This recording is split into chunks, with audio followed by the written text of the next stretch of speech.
বিসমিল্লাহির রহমানির রহিম। পরম করুণাময় ও অসীম দয়ালু আল্লাহর নামে শুরু। আউযু বিল্লাহি মিনাশ শাইতানির রাজীম। বিসমিল্লাহির রহমানির রহিম। আলিফ লাম মিম।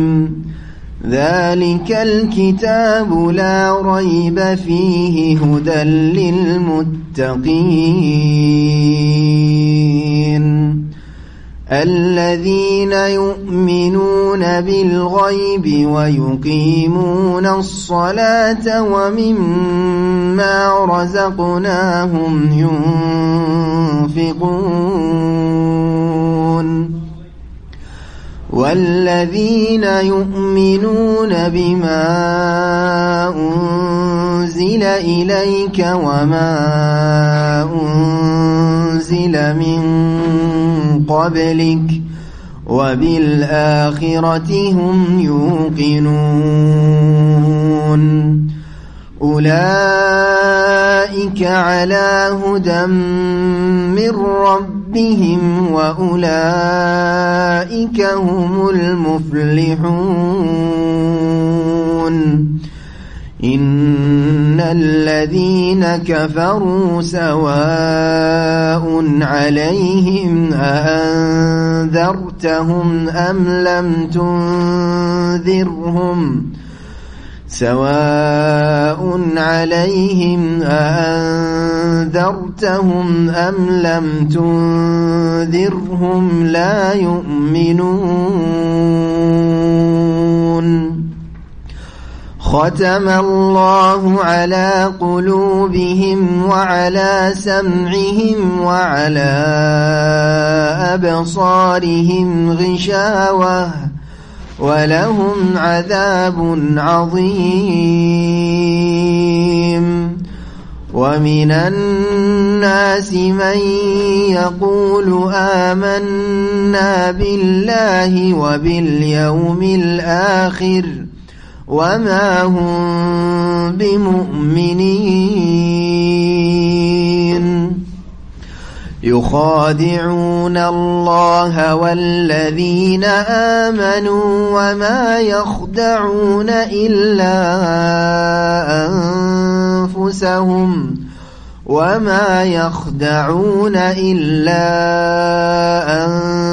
أنفسهم وما يشعرون في قلوبهم مرض فزادهم الله مرضا ولهم عذاب أليم بما كانوا يكذبون وإذا قيل لهم لا تفسدوا في الأرض قالوا إنما نحن مصلحون ألا إنهم هم المفسدون ولكن لا يشعرون وإذا قيل لهم آمنوا كما آمن الناس قالوا أنؤمن كما آمن السفهاء ألا إنهم هم السفهاء ولكن لا يعلمون وإذا لقوا الذين آمنوا قالوا آمنا وإذا خلوا إلى شياطينهم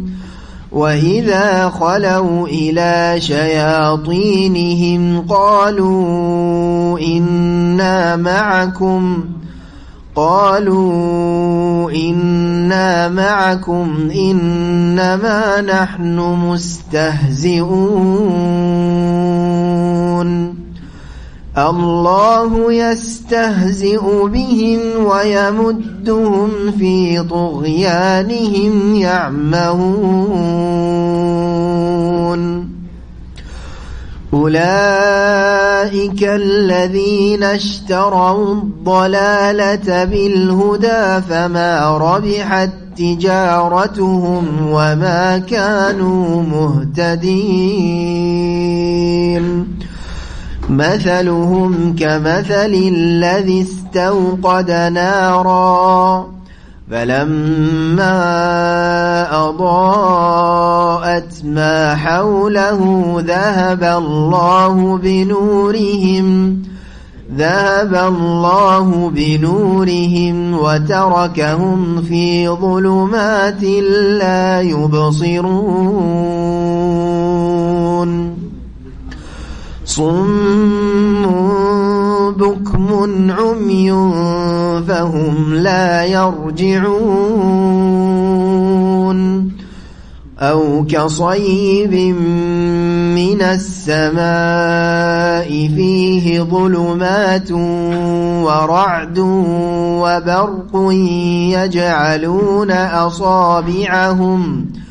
يجعلون أصابعهم في آذانهم من الصواعق حذر الموت والله محيط بالكافرين يكاد البرق يخطف أبصارهم كلما أضاء لهم مشوا فيه وإذا أظلم عليهم قاموا ولو شاء الله لذهب بسمعهم وأبصارهم إن الله على كل شيء قدير يا أيها الناس اعبدوا ربكم الذي خلقكم والذين من قبلكم لعلكم تتقون الذي جعل لكم الأرض فراشا والسماء بناء وأنزل من السماء ماء فأخرج به من الثمرات رزقا لكم فلا تجعلوا لله أندادا وأنتم تعلمون وإن كنتم في ريب مما نزلنا على عبدنا فأتوا بسورة من مثله وادعوا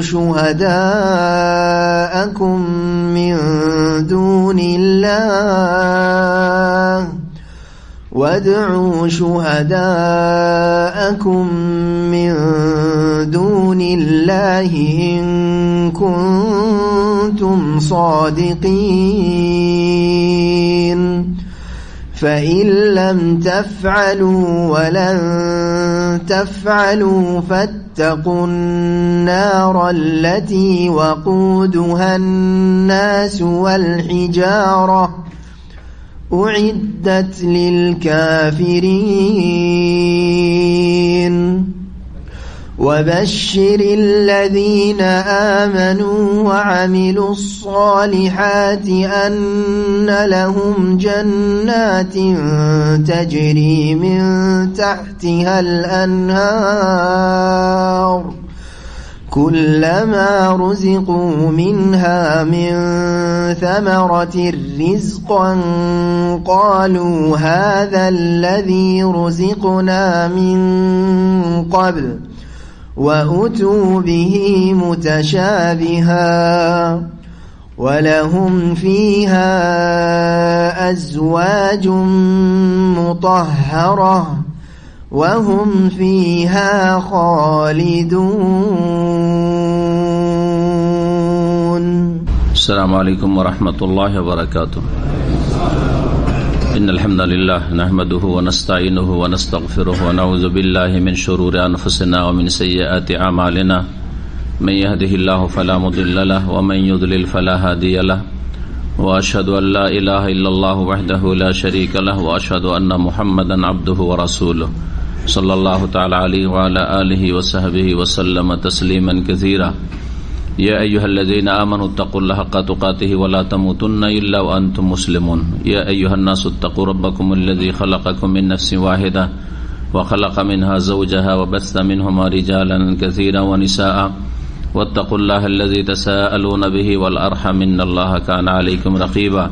يا أيها الذين آمنوا اتقوا الله وقولوا قولا سديدا يصلح لكم أعمالكم ويغفر لكم ذنوبكم ومن يطع الله ورسوله فقد فاز فوزا عظيما. أما بعد فإن خير الحديث كتاب الله وخير الهدي هدي محمد صلى الله عليه وسلم وشر الأمور محدثاتها وكل محدثة بدعة وكل بدعة ضلالة وكل ضلالة في النار.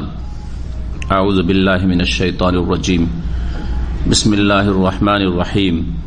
ألف لام ميم ذلك الكتاب لا ريب فيه هدى للمتقين الذين يؤمنون بالغيب ويقيمون الصلاة ومما رزقناهم ينفقون والذين يؤمنون بما أنزل إليك وما أنزل من قبلك وبالآخرة هم يوقنون أولئك على هدى من ربهم وأولئك هم المفلحون.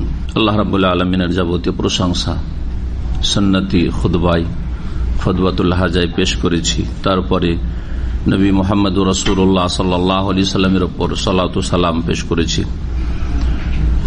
আজকে আমাদের এই মুহররম মাস দ্বিতীয় তারিখ 1439 হিজরি, নতুন বছর হিজরি সাল শুরু হচ্ছে, যেটা হচ্ছে ইসলামিক তারিখ।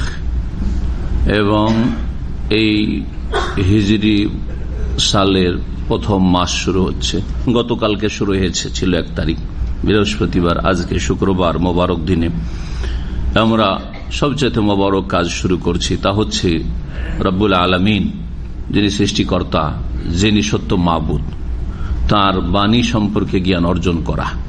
এবং সবচাইতে উৎকৃষ্ট কাজ, সবচাইতে ভালো মানুষ ওই সব লোকেরা যারা কোরআন শিখে অথবা শিখায়। সম্মানিত ওই সব লোকেরা যারা আল্লাহ রাব্বুল আলামিনের কালামের সাথে, বাণীর সাথে, কথার সাথে সম্পর্ক রাখে, শিখার অথবা শিক্ষা দেওয়ার অথবা সেই কিতাবের যে কোনো ভাবে সময় দিয়ে, ধন সম্পদ দিয়ে, বিদ্যা বুদ্ধি দিয়ে, সহযোগিতা দিয়ে, সাপোর্ট দিয়ে সাথে থাকে আল্লাহ রাব্বুল আলামিনের বাণীর সাথে। তারা সবচেয়ে ভালো মানুষ। খায়রুকুম মান তাআল্লামাল কুরআন ওয়া আল্লামাহ, তোমাদের মধ্যে সবচেয়ে উৎকৃষ্ট উত্তম মানুষ, ভালো মানুষ যারা মান তাআল্লামাল কুরআন, কোরআন শিখে, কোরআন শিখে, ওয়া আল্লামাহু, এবং কোরআন শিখায়। কোরআন শিখা শুধু এইটুকু নয় যে কোরআন পড়তে শিখেন, এটা তো প্রাথমিক অবস্থা যে কোরআন পড়তে শিখলেন। কোরআনের শিক্ষা শুধু এই নয় যে কোরআন শুদ্ধভাবে শুধু তাজবিদ সহকারে পড়তে শিখে কারি সাহেব হইলেন, তাতে বিশাল কাজ করে ফেললেন, সেটাও প্রাথমিক স্তরেরই কাজ। কোরআন শিক্ষা এই নয় যে কোরআন মুখস্থ রাখা, যেমন ক্যাসেটে, সিডিতে, আজকাল মেমোরিতে কোরআনে কারীম ফুল 30 পারা থাকে, শুধু কোরআন মুখস্থ করলেন, অর্থ বুঝলেন না, এটা কোরআন শিক্ষা নয়। কোরআন শিক্ষার একেবারে এগুলি হচ্ছে প্রাথমিক অবস্থা। কোরআনের আসল শিক্ষা হচ্ছে আল্লাহ রাব্বুল আলামিন আপনাকে আপনার মাবুদ কি সম্বোধন করেছেন, কি বলছেন আপনাকে অ্যাড্রেস করে, যে হে মানুষ, হে আমার সৃষ্টি, হে আদম সন্তান, তোমাকে এই আদেশ করছি, তোমাকে এই বিশ্বাস করতে বলছি, এই কথা কাজ নিষেধ করছি, এটা জানাচ্ছি, এ সম্পর্কে তুমি জানো, এটা মানো, এটা গ্রহণ করো। হয় আদেশ হচ্ছে রব্বুল আলামিনের পক্ষ থেকে যা পালন করা আবশ্যক, অথবা নিষেধাজ্ঞা আসছে, যেসব নিষিদ্ধ কথা কাজ থেকে বিরত থাকা ফরজ আবশ্যক। সুতরাং এই নিয়তেই কোরআন শিখতে হবে যে কোরআনের অর্থ বুঝবো, অর্থ বুঝার পরে যেহেতু আল্লাহ রাব্বুল আলামিনের আদেশ অথবা নিষেধ, সুতরাং যা রাসূলুল্লাহ সাল্লাল্লাহু আলাইহি ওয়াসাল্লাম দিয়েছেন কোরআনে কারীমের আদেশ নিষেধ অথবা তার হাদিসে সেসব আদেশ নিষেধ বিস্তারিত এসেছে, যা কোরআনে সংক্ষেপে রয়েছে, তা পুরোপুরি ভাবে মেনে চলব এই নিয়তে। এবং যত বেশি এর গভীরতায় যাবেন, গভীরভাবে কোরআনে কারীমের অধ্যয়ন করবেন, তাদাব্বুর করবেন, তত বেশি আপনি কোরআনের সাথে সম্পর্কিত মানুষ হবেন, সবচাইতে উত্তম মানুষ হতে পারবেন। আল্লাহ যেন আমাদেরকে কবুল করেন এবং কোরআনে কারীমের খাদেম হওয়ার তৌফিক দান করেন। সূরা বাকারার তাফসীর শুরু হবে প্রথম পর্ব। আজকে অনেক কথা বলার আছে, কারণ সূরা শুরু হচ্ছে কোরআনে কারীমের সূরা ফাতিহার পরেই এই সূরা। প্রথম যে বিষয়টি আলোচনা করব সেটা হচ্ছে এই সূরার নাম এবং এই সূরা কোথায় নাযিল হয়েছে, আর তারপরে এই সূরার ফজিলত, আর তারপরে এই ফজিলত সম্পর্কে যে হাদিসগুলি বর্ণিত হয়েছে সেগুলির 2-3টি হাদিস, হয়তো অনেকগুলি হাদিস বর্ণিত হয়েছে, সেগুলি বর্ণনা করব। আর তারপরে তখন আমরা ধীরে ধীরে তাফসীর শুরু করব। প্রথম যে বিষয়টি সেটা হচ্ছে এই সূরার নাম। এই সূরার নাম হচ্ছে সূরা আল বাকারা, সূরাতুল বাকারা। বাকারা মানে হচ্ছে গাভী। এই সূরার নাম হচ্ছে গাভীর সূরা। গাভীর সূরা না আল্লাহ নাযিল করা সূরা? আল্লাহ নাযিল করা সূরা, তো গাভীর সূরা কেন? এমন সূরা যেই সূরায় গাভীর ঘটনা বর্ণনা করা হয়েছে। নবী করিম সাল্লাল্লাহু আলাইহি ওয়াসাল্লামের আমলে এবং সাহাবায়ে কেরামদের যুগে সূরাতুল বাকারা, সূরাত আলে ইমরান, সূরাতুন নিসা এইভাবে বলা হইতো না। মুফাসসিরিনগণ লিখেছেন সে যুগে বলা হতো আস-সূরা আল্লাতী তুযকার ফীহি কিসসাতুল বাকারা বা তুযকারু আও যুকিরাত ফীহা আল বাকারা। এমন সূরা যাতে গাভীর আলোচনা এসছে, এমন সূরা যাতে গাভী ওলাদের ঘটনা বর্ণনা করা হয়েছে, এমন সূরা যাতে ইমরান পরিবারের কাহিনী বর্ণনা করা হয়েছে, এমন সূরা যাতে নারী সংক্রান্ত মাসাইল বর্ণনা করা হয়েছে, এইভাবে তারা বলতেন। তারপরে ধীরে ধীরে সংক্ষেপ করে সূরাতুল বাকারা, সূরাতুল আলে ইমরান, সূরাতুন নিসা, সূরাতুল মায়েদা এইভাবে নামকরণ হয়েছে। এই সূরা মক্কি জীবনে নাযিল হয়েছে না মদিনায় নাযিল হয়েছে? এই সূরা সবাই একমত, ওলামায়ে কেরাম মুফাসসিরিনগণ, যে মদিনার জীবনে নাযিল হয়েছে। মাদানী জীবন আর মক্কি জীবন বলতে কি বোঝায়? মক্কি জীবন, হিজরতের আগে যদি 13 বছরে নাযিল হয়ে থাকে তাহলে সেটা হচ্ছে মক্কি সূরা, সেটা মক্কায় নাযিল হোক অথবা কোন বাইরে গিয়ে সফরে নাযিল হোক। যেমন নবী করিম সাল্লাল্লাহু আলাইহি ওয়াসাল্লাম মক্কা থেকে তায়েফ গিয়েছেন, তো এমন তো কোন সূরা নেই যে তায়েফি আছে কি? সেটাও মক্কি সূরা, কারণ নবী সাল্লাল্লাহু আলাইহি ওয়াসাল্লামের মক্কার জীবনী নাযিল হয়েছে, হিজরতের আগে নাযিল, যখন তার বাড়ি ঘর পরিবার মক্কায় ছিল, তার কাছে ওহী আসতো মক্কি জীবনে ওই সময়। আর মাদানী সূরা মানে মদিনায় নাযিল হয়েছে না হিজরতের পরে নাযিল হয়েছে?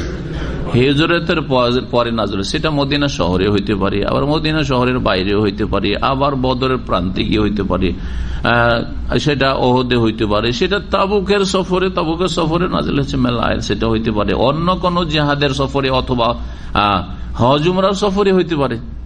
বিদায় হজে গিয়েছেন মক্কায়, আছেন আরাফায়, নাযিল হচ্ছে আলিয়াউমা আকমালতু লাকুম দীনাকুম ওয়া আতমামতু আলাইকুম নি'মাতি ওয়া রাদিতু লাকুমুল ইসলাম দীনা। মক্কি না মাদানী? মাদানী, অথচ নাযিল হচ্ছে কোথায়? মক্কায় নাযিল হচ্ছে। জি, এটি হচ্ছে সংজ্ঞার ক্ষেত্রে সঠিক কথা। বলছেন ইমাম ইবনে কাসির রাহমাতুল্লাহি ওয়াল বাকারাতু জামিউহা মাদানিয়াতুন বিলা খিলাফিন। সূরা বাকারার সবগুলি আয়াত মাদানী মানে মদিনার জীবনে নাযিল হয়েছে, যাতে কোনো ইখতিলাফ দ্বিমত নেই। এবং মদিনার একটা হচ্ছে শুরুকাল, একটা হচ্ছে মধ্যমকাল, একটা হচ্ছে শেষকাল। এখন যদি কেউ প্রশ্ন করে যে মদিনায় যাওয়ার পরে পরে নাযিল হয়েছে না মাঝামাঝিতে নাযিল হয়েছে 5ম, 6ম, 7ম হিজরিতে, আর না সে অন্তিমকালে শেষ জামানায় নবী সাল্লাল্লাহু আলাইহি ওয়াসাল্লামের বিদায় হজ বা ইন্তেকালের পূর্বে ওই সময় নাযিল হয়েছে। এই ক্ষেত্রে বলছেন যে মদিনার প্রথম দিকে, মদিনায় হিজরত করার পরে প্রথম দিকেই এই সূরা নাযিল হয়েছে। এই সূরায় জিহাদ ফি সাবিলিল্লাহ, সশস্ত্র লড়াইয়ের বিধান নাযিল হয়েছে, সেটা মদিনায় যাওয়ার পরে পরে নাজল হয়েছে। তারপরে দ্বিতীয় হিজরিতে বদরের প্রথম যুদ্ধ হয়েছে। তবে একটি আয়াত ব্যতিক্রম, গবেষক আলমাদের কাছে সূরা বাকারার সবগুলি আয়াত মদিনার জীবনের প্রথম দিকে নাজেল হয়েছে, একটি আয়াত ছাড়া। অনেকে ওই একটি আয়াতকে আলাদা করে না বর্ণনা করে সবগুলি প্রথম দিকে নাজেল হয়েছে লিখেছেন। কিন্তু এই আয়াতটি নবী করিম সাল্লাল্লাহু আলাইহি সাল্লামের উপর জীবনের একবারে সব শেষে নাজেল হয়েছে। নবী সাল্লাল্লাহু আলাইহি সাল্লামের তিরোধানের, ইন্তেকালের, মৃত্যু বলা বেয়াদবি নাই, এটা বেদাতীদের কথা। কারণ আল্লাহ কোরআনে কারিমে নবীর মৃত্যুর কথা বলেছেন। হ্যাঁ, আল্লাহর সাথে মোলাকাত করেছেন বলেন, আল্লাহর পিয়ারা হয়ে গেছেন বলেননি। এসব বেদাতীদের অতিভক্তি বেদাতির লক্ষণ। কোরআনে কারিমে আল্লাহ বলছেন ইন্নাকা মাইয়াতুন আফাই মাতা আও কুতিলা ওমা জাআলনা লিবাশারিন মিন ক্বাবলিকাল খুলদ আফাই মিত্তা। এগুলি কোরআনে কারিমের আয়াত। মৌতের কথা শব্দ উল্লেখ করেছে নবী করিম সাল্লাল্লাহু আলাইহি সাল্লামের ক্ষেত্রে। কোরআনে বেয়াদবি শেখানো হয়েছে নাকি? হ্যাঁ, না আদব শেখানো হয়েছে? আদব আখলাক শেখানোর জন্যই তো কোরআন নাযিল হয়েছে। এই জন্য নবী সাল্লাল্লাহু আলাইহি সাল্লামের চরিত্রই ছিল আল কোরআন, কোরআনের বাস্তবায়ন। কোরআনের চাইতে ভালো চরিত্র পৃথিবীতে কেউ দিতেও পারে না, দেখাতেও পারে না, প্র্যাকটিক্যাল করে। মওত বলা হয়েছে নবী সাল্লাল্লাহু আলাইহি ওয়াসাল্লাম ইন্তেকালের 80 বা 81 দিন পূর্বে এই আয়াত নাযিল হয়েছে। কি আয়াতটি? সূরা বাকারা আয়াত নম্বর 281, ওয়াত্তাকু ইয়াওমান তুরজাউনা ফীহি ইলাল্লাহ। তোমরা সেই দিনকে ভয় করো, সেই দিনের যে পরিস্থিতি হবে, সেই পরিস্থিতি অবস্থাকে ভয় করো। সেই দিন যে তোমার দশা হবে, সেই দশা নিয়ে চিন্তা করো।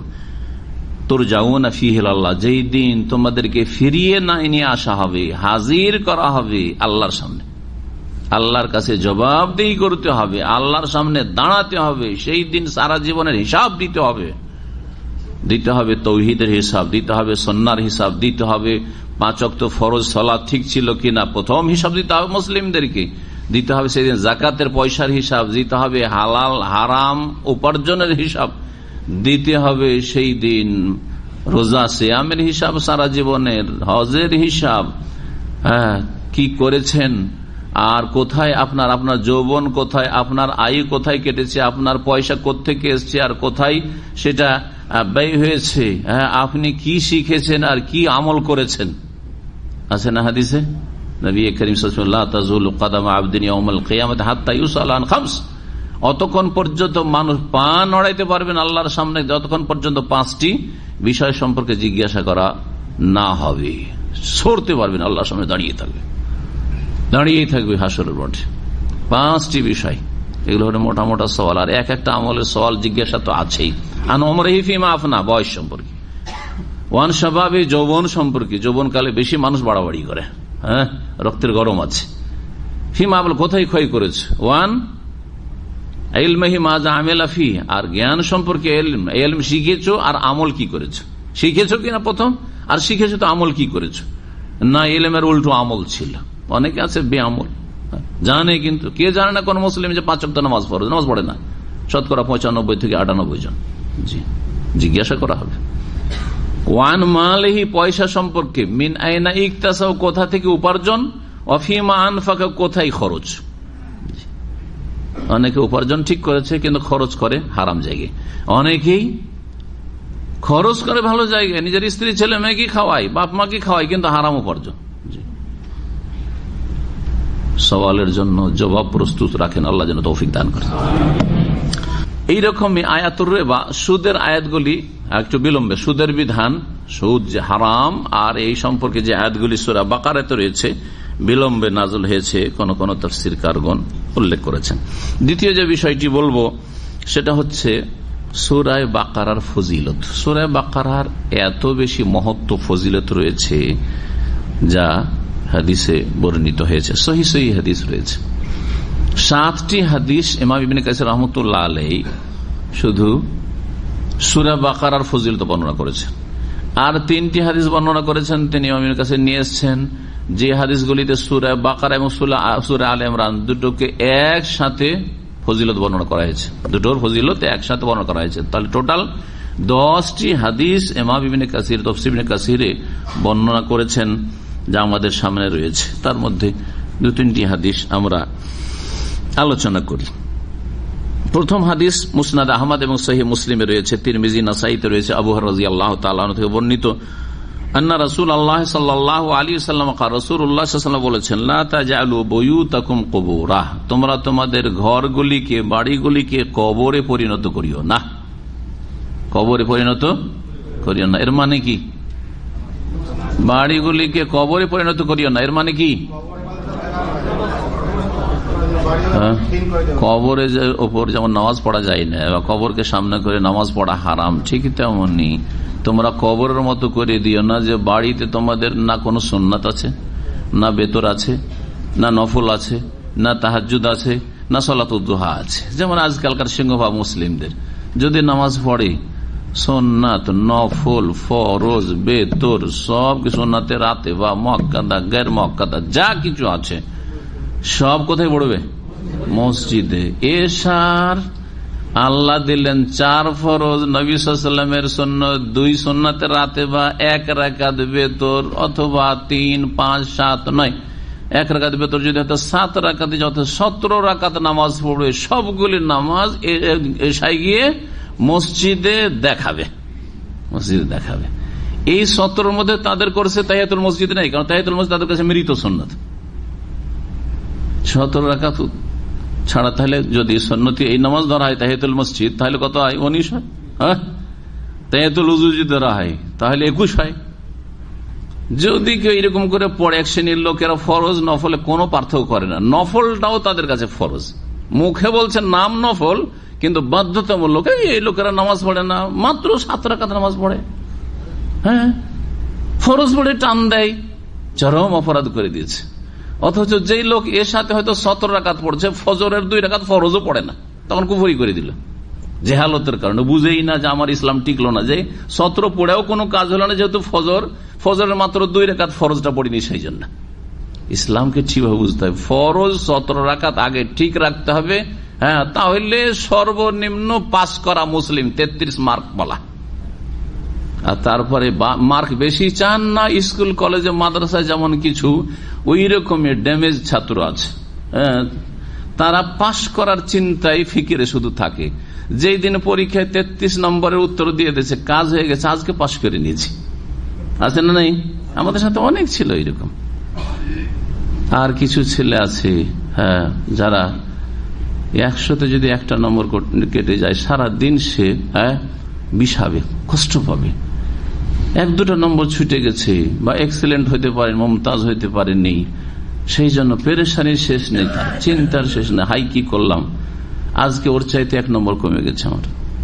তো আপনি কোন ধরনের মুসলমান হবেন আপনি পরে বুঝেন, কিন্তু আগে কমপক্ষে আপনাকে পাশের চিন্তা রাখতে হবে। তোমরা তোমাদের বাড়িগুলিকে কবর বানায় না, মানে কবরে যেমন নামাজ হয় না, তোমাদের বাড়িতে কোনো নামাজই হয় না, তাহলে তো শয়তান সেখানে বিস্তার লাভ করবে, শয়তান সেখানে ছেয়ে যাবে। তোমাদের সাথে শয়তানও বসবাস করে, তোমরাও শুইছো, শয়তানও শুইবে। তোমরা খাওয়া দাওয়া করছো, শয়তানও তোমাদের বাড়িতে খাওয়া দাওয়া করবে।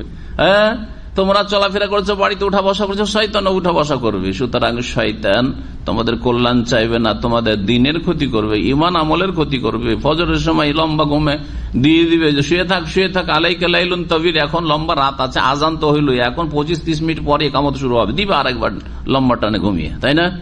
এছাড়া দুনিয়ার ক্ষতি করবে, আপনার স্ত্রীর ক্ষতি করবে, আপনার ছেলেমেয়ের ক্ষতি করবে, আপনার শারীরিক ভাবে ক্ষতি করবে, মানসিক ভাবে ক্ষতিগ্রস্ত করবে, জিন বিস্তার লাভ করে, জিন শয়তান বিস্তার লাভ করবে। সুতরাং মাঝে মাঝে নামাজ পড়ুন, ফরজ নামাজটা পড়ে এসে সুন্নতগুলি বাড়িতে পড়েন, তাহাজ্জুদ পড়েন। যারা তাহাজ্জুদ পড়েন না, সালাতুদ দুহা পড়েন না, তো সুন্নতগুলি তো কমপক্ষে বাড়িতে পড়েন, তাতে হবে কি বাড়িগুলি আবাদ হবে, বাড়ির ঘরগুলি আবাদ হবে, শয়তান বিতাড়িত হবে। এবং কোরআন তেলাওয়াত করেন বাড়িতে, সকাল সন্ধ্যা তেলাওয়াত করেন। এই না যে এত ঠগ নয় যে আজকালকার রেকর্ডিং এর যুগে টিভিতে কোরআন লাগানো আছে, প্রথম সকালবেলা উঠে দিল টিভিতে কোরআন চালিয়ে, করছে না? আবার শুয়ারা এখানে একটু কোরআন চালিয়ে দিল, সকাল বিকাল তো কোরআন তেলাওয়াত বাড়িতে হচ্ছে। আর বাবু ফেসবুক আর নেট নিয়ে পড়ে আছে, ওর বাড়িতে শুধু তেলাওয়াত হচ্ছে। দোকানদাররা তাই করছে, দোকান খুলে মুসলিম, সেলুন খুলে, হ্যাঁ সেলুন খুলে প্রথম কোরআন চালাচ্ছে। তারপরে নোংরা ফিল্ম সারাদিন।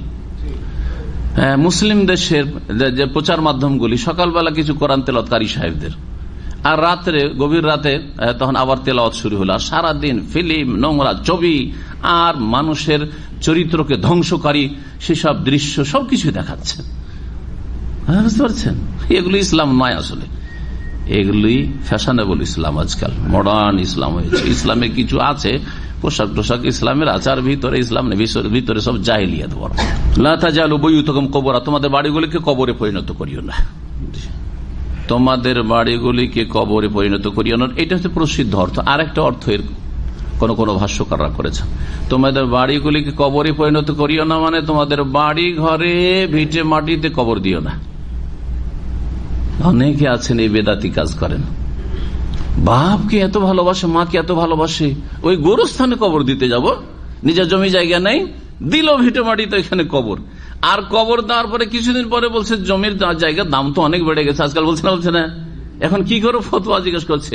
আমার মায়ের কবর, বাপের কবর বা সিঁড়ি বানাইতে পারবো কিনা, এই করতে পারবো কিনা, সেই করতে পারবো কিনা, এখন ওখানে একটা ঘর দিতে চাইছি, বা ঘরের এক কোনাতে একটা কবর, বাড়ির পাশেই কবর ইত্যাদি। পেশাব পায়খানা ছেলে মেয়েরা, নাবালক নাবালিকারা সব ওই কবর উপর করছে, হাঁটছে ওর উপর দিয়ে। গরু ছাগল মানুষ কবর উপরে চড়া হারাম, নিষেধ, সব পাপগুলি করছে এইসব কারণে। তো তোমাদের বাড়িগুলিকে কবরে, বাড়িকে, নিজের বাড়িকে যদি কবরে পরিণত না করা যায়, মানে কবর না দেওয়া যায়, তো মসজিদে কবর দেওয়া যাবে, মসজিদের বারান্দায় কবর দেওয়া যাবে? এটা তো ইসলামের কথা না, এটা কাজী নজরুলের কথা। কারণ সে ইসলাম বুঝতো না, সেই জন্য বাংলা ভাষা বুঝতো, কবি হয়েছে, কিন্তু ইসলাম বুঝতো না। মসজিদের পাশে আমার কবর দিও ভাই, মুয়াজ্জিনের আজান যেন আমি শুনতে পাই। হ্যাঁ, এই ইসলাম পালন করছে বাঙালি জাতি, যার ফলে তাদের মসজিদে কবর, মসজিদের বারান্দায় কবর। আল্লাহ যেন হেদায়েত দান করে। ফাইনাল বাইতাল্লাযী তুকরা ফীহি সূরাতুল বাকারা, কারণ যেই বাড়িতে সূরা বাকারার তিলাওয়াত হয়, লা ইয়াদখুলুহুশ শাইতান, শয়তান সেই বাড়িতে ঢুকতেই পারে না, ঢুকতেই পারবে না। ক্ষতি করা তো দূরের কথা, শয়তান যদি না ঢুকতে পারে। দেখেন, দিন যদি আমরা অনেকে দিনের ক্ষেত্রে গরজ করি না, কিন্তু দুনিয়া কিন্তু তারা বেশি গরজ করে।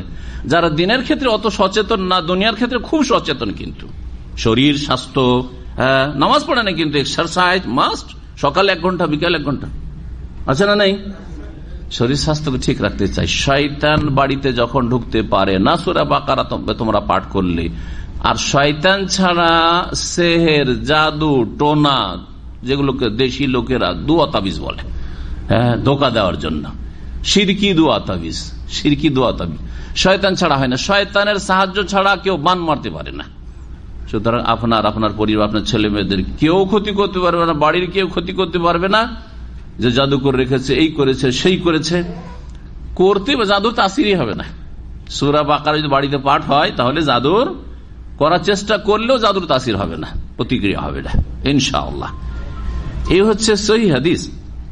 যে কোনো সূরা পাঠ করতে পারেন, কিন্তু বিশেষভাবে সূরা বাকারা এই ফজিলত। সূরা বাকারা সম্পর্কে দ্বিতীয় আরেকটি ফজিলতের হাদিস ইমাম নাসাই বর্ণনা করেছেন। তাতে বলছেন যে আব্দুল মাসউদ রাদিয়াল্লাহু তাআলা আনহু বর্ণনা করেছেন, ক্বালা রাসূলুল্লাহ সাল্লাল্লাহু আলাইহি ওয়াসাল্লাম, ইন্নাশ শাইতান ইয়াফিরু মিনাল বাইতিল্লাযী ইউসমা ফীহি সূরাতুল বাকারা। যেই বাড়ি থেকে সূরা বাকারার ধ্বনি শোনা হয়, তেলাওয়াত শোনা হয়, সেই বাড়ি থেকে শয়তান পলায়ন করে, শয়তান পালিয়ে যায়। বরং ইমাম দারমি হাদিসে আরো অতিরিক্ত বর্ণনা করেছেন, মা মিন বাইতিন তুকরা ফীহি সূরাতুল বাকারা, যে কোনো বাড়িতে যখন সূরা বাকারা পাঠ করা হয়, ইল্লা খারাজা মিনহু শাইতান ওয়া লাহু দুরাতুন, তখন শয়তান সেই বাড়ি থেকে বেরিয়ে পড়ে, পালাতে শুরু করে। কি করতে করতে? বায়ু ছাড়তে ছাড়তে। যেমন আজান শুনলে জোরে বায়ু ছেড়ে পালায়, ঠিক তেমনি সূরা বাকারা তেলাওয়াত হলে সেই বাড়ি থেকে বায়ু ছেড়ে পালায়। মানুষ যখন জোরে দৌড় দেয়, তখন পেটে যদি গ্যাস ফ্যাস থাকে বের হয়, বোঝা গেছে না? তো কত জোরে যে শয়তান দৌড় দেয় যে ওর সব বায়ু বেরোতে থাকে। তারপরে ভয়ও এরকম, ভয়ে অনেকের পেশাব পায়খানা হয়ে যায়, জানা আছে কি নেই? জীবনে কোনোদিন পুলিশ দেখেনি, দারোগা পুলিশ দেখেনি, এসছে বাড়িতে, অথবা এরকম কিছু হয়েছে, বা ডাকাত জীবনে দেখেনি, বাড়িতে ডাকাতের সামনে পেশাব পায়খানা করে দেয়, করে না? করে না? জি হ্যাঁ। তো শয়তানের অবস্থাটা ওই রকমই হয় সূরা বাকারা তেলাওয়াত হইলে বাড়িতে। সূরা বাকারার ফজিলত সম্পর্কে আরো অনেক হাদিস রয়েছে। আরেকটি হাদিস শোনাই, যাতে সূরা বাকারার আর একটি ফজিলত কথা বলা হয়েছে, যে সেহর জাদুর কথা বলছিলাম, সেটা হাদিস আছে। আব্দুল্লাহ বিন বুরাইদা, তার পিতা বুরাইদা রাদিয়াল্লাহু তাআলা বর্ণনা করছে, কুনতু জালিসান ইনদা নবী সাল্লাল্লাহু আলাইহি ওয়াসাল্লাম, আমি নবী সাল্লাল্লাহু আলাইহি ওয়াসাল্লামের কাছে বসেছি, ফাসামিআতুহু ইয়াকুল, তিনি বললেন, তাআল্লামু সূরাতাল বাকারা, তোমরা সূরা বাকারা শিখো। তাহলে সূরা বাকারা শুধু পড়লে হবে না বা চালাইলে হবে না, টিভিতে অথবা আপনার রেকর্ড করে রেখেছেন অথবা রেডিওতে। ফাইন আখযাহা বারাকা, সূরা বাকারা শিখতে হবে, সূরা বাকারা তেলাওয়াত শিখতে হবে, অর্থ জানার চেষ্টা। সূরা বাকারার অর্থ জানলে অনেক ইসলামের বিধি বিধান কোরআন থেকে জানতে পারবেন। কোরআনে 500-র বেশি আয়াত আছে, যে আয়াতগুলিকে বলা হয় আয়াতুল আহকাম। আয়াতুল আহকাম মানে বিধি বিধান সম্বলিত, মাসলা মাসাইল সম্বলিত আয়াত। সেই আয়াতের অধিকাংশ আয়াতগুলি সূরা বাকারাতে আছে। এতে আছে হজের বিধান, সিয়াম রোজার বিধান, এইরকম বহু বিধানই রয়েছে যেগুলি আসবে, জিহাদের বিধান, ঋণ করজের বিধিবিধান, লেখাপড়া করে রাখেন, ইত্যাদি ইত্যাদি। বলছেন যে বসেছিলেন নবী সাল্লাল্লাহু আলাইহি ওয়াসাল্লামের কাছে, শুনলাম, তাআল্লামু সূরাতাল বাকারা, তোমরা সূরা বাকারা শিখো। ফাইন আখযাহা বারাকা, যারা সূরা বাকারা গ্রহণ করে, শিখলো, পড়তে শিখলো, শুদ্ধ পড়তে শিখলো, মুখস্থ করলো, অর্থ বোঝার চেষ্টা করলো, যে যতটা কোর্স করতে পারে তার তত বেশি বরকত হবে কিনা। যে প্রাথমিক তো প্রাথমিক বরকত, হ্যাঁ, যে অনেকটা অ্যাডভান্স তার অ্যাডভান্স বরকত। সূরা বাকারা গ্রহণ করলে কি হয়? বরকত হয়, বারাকা হয়। ওয়াতারকুহা হাসারা, আর যদি সূরা বাকারাকে কেউ উপেক্ষা করে, বাড়িতে মাসকে মাস সূরা বাকারা তেলাওয়াত হয় না, নিজে সূরা বাকারা পড়ে না, সূরা বাকারা মুখস্থ নেই, সূরা বাকারা অর্থ বুঝে না পড়লেও, তাহলে সেটা তার জন্য আক্ষেপের কারণ হবে। এমন এক সময় আসবে যখন বড় আক্ষেপ করবে যে এইসব মানুষরা সূরা বাকারার এত ফজিলত হাসিল করেছে, এত নেকি হাসিল করেছে, নেকির পাহাড় তাদের, আর আমার কাছে জিরো, কিছুই নেই। বড় আক্ষেপ, আফসোস হবে। ওয়ালা তাস্তাতিউহা আল বাতালা, এবং সূরা বাকারার সামনে জাদুকররা টিকতে পারবে না। আল বাতালা মানে আস-সাহারা, বাতিলপন্থী। বাতিলপন্থী জাদুকর যারা, তারা সূরা বাকারার সামনে টিকতে পারবে না। তারপরে সূরা বাকারা আলে ইমরানের ফজিলত বর্ণনা করেছেন, সময়ের স্বল্পতার জন্য ছেড়ে দিচ্ছি। সূরা বাকারা যাদের মুখস্থ থাকতো সাহাবায়ে কেরামদের, আর সাহাবায়ে কেরামদের মুখস্থ মানে তারা অর্থ বুঝতেন কিনা? তাদের মাতৃভাষায়, হ্যাঁ, তাদের মাতৃভাষায় পুরোপুরি বুঝতেন। আজকালকার আরবদের মতন, আজকালকার আরবরা অনেকটাই বুঝে না, সামান্য কিছু বুঝে। কথা বুঝতে পারছেন না? কারণ 1400 বছরে ভাষার পরিবর্তন ঘটেছে। পুরাতন অনেক আরবিগুলি তারা নিজের মাতৃভাষায় ব্যবহার করেন না, তারপরে শুদ্ধ ভাষায় কথা বলেন না, তাদেরও আঞ্চলিকতা চলে এসছে ভাষায়। যেমন বাংলার আঞ্চলিকতা, বাংলার খিচড়ি করে ফেলেছেন অনেকেই, শুদ্ধ ভাষা বুঝেন না, আর বুঝলেও বলেন না, হ্যাঁ, বুঝলেও বলেন না, অনেকে বলতেই পারেন না। ঠিক তেমনি অনেক আরবরা আছে শুদ্ধ ভাষা বলতে পারে না, শুদ্ধ ভাষা বলতে পারে না। আমাদের সাথে কথা বলতে গিয়ে শুদ্ধ ভাষা বলতে পারে না, কারণ আমরা শুদ্ধ আরবিতে কথা বলি। তখন দেখে যে এ তো অনারব বিদেশি, তখন ফি মাফি করা শুরু করে আপনাদের মতো। যেমন আপনাদেরকে ফি মানে আছে, ফি মানে মধ্যে, হ্যাঁ, মাফি মানে নেই। তো এইসব আরবি বলতে লাগে, তখন একটু তাদেরকে ধমক দিই, বলি তাকাল্লাম বিল আরবিয়া, আরবি ভাষায় কথা বলো। তখন চেষ্টা করে, একটু চেষ্টা করার পরে বলতে পারে না। অনেকে আছে পারে, কিন্তু অনেকেই পারে না। এইরকম আমার সাথে অনেকবারই হয়েছে। আরবি বলতে পারে না, এক লাইন 2 লাইন বলার পরে আবার ফিরে আসছে, আরবি, এই যে তোমার ভাঙ্গা আরবি, এটা আরবি না, ভাঙ্গা, এটা এই অবস্থা খারাপ করে দিয়েছ তো, মুকাসসার। শুদ্ধ আরবি বলো। বলছে আমি শুদ্ধ তো বলতে পারি না। বলি তাকাল্লাম বিল আমিয়া, তোমার মাতৃভাষায় বল, আমি বুঝি, আমি তোমাকে শুদ্ধ ভাষায় জবাব দেব, কিন্তু তোমার এই ভাঙ্গা ভাষা, লেবারের ভাষা চাই না। আরবি পড়েছি, সুতরাং আরবি আরবদের সাথে শুদ্ধ আরবি বলতে চাই, বুঝছেন তো? কথা হচ্ছে যে সাহাবায়ে কেরামগণ পুরোপুরি কোরআন কারিম বুঝতেন। মাঝে মধ্যে কোন একটা শব্দ তার হয়তো এমন অর্থ রয়েছে যেটা তাদের কাছে পরিচিত নয়, তখন বুঝতে পারছেন না, জিজ্ঞেস করতেন নবী করিম সাল্লাল্লাহু আলাইহি ওয়াসাল্লামকে। তো সূরা বাকারা যাদের মুখস্থ থাকতো তাদেরকে আগে বাড়াইতেন এবং তাদেরকে সম্বোধন করতেন আগে নবী করিম সাল্লাল্লাহু আলাইহি সাল্লাম। এই মর্মে একটি বিষয় বর্ণনা করি। নবী করিম সাল্লাল্লাহু আলাইহি সাল্লাম একবার সাহাবায়ে কেরামদের মাঝে দেখলেন যে তারা একটু পিছপা হয়ে আছে, কোনো কাজে এগিয়ে আসতে হবে, দেখছেন পেছন দিকে, যেমন মসজিদে ধরেন পিছন দিকে, এইরকম কোন কাজের ক্ষেত্রে দেখছেন পিছিয়ে আছেন, তা আখরান। ফাকালা বললেন, ইয়া আসহাবা সূরাতিল বাকারা, হে সূরা বাকারা ওয়ালারা, হে সূরা বাকারা ওয়ালারা, ওয়া আযুন্নু হাযা কানা ইয়াওমা হুনাইনিন। ইমাম ইবনে কাসির বলছেন যে এইরকম একটা ঘটনা হুনাইনের যুদ্ধে ঘটেছিল। হ্যাঁ, হুনাইনের যুদ্ধে যখন তীর বর্ষণ শুরু হইল, হাওয়াজান গোত্রের লোকেরা তীর চালাতে খুব পারদর্শী ছিল। এমন তীর, মশলধারে বৃষ্টির মতো তীর বর্ষণ শুরু হইল, তখন হতভম্ব হয়ে অধিকাংশ লোকে ছত্রভঙ্গ হয়ে পালায়ন করেছিল। বিশেষ করে এই ক্ষেত্রে যারা নিউ মুসলিম ছিল, নতুন নতুন মুসলমান হয়েছিল, মক্কা বিজয় হয়েছে, তারপরে হুনাইনের যুদ্ধ, মক্কা বিজয় হয়েছে, অনেকে ইসলাম গ্রহণ করে 2 দিন 3 দিন 4 দিন হয়নি, আর চলে গেছে। নবী সাল্লাল্লাহু আলাইহি ওয়াসাল্লাম হুনাইনের যুদ্ধে যাচ্ছেন, আমরাও যাই, চলে তো গেছে, কিন্তু তীর যখন পড়তে লেগেছে ইমান তার অত মজবুত হয়নি। হ্যাঁ, আজকালকার জন্মসূত্রে 80 বছর 70 বছর বয়স, ইমান এমন দুর্বল যে 5 টাকাতে বিক্রি করে দিবে।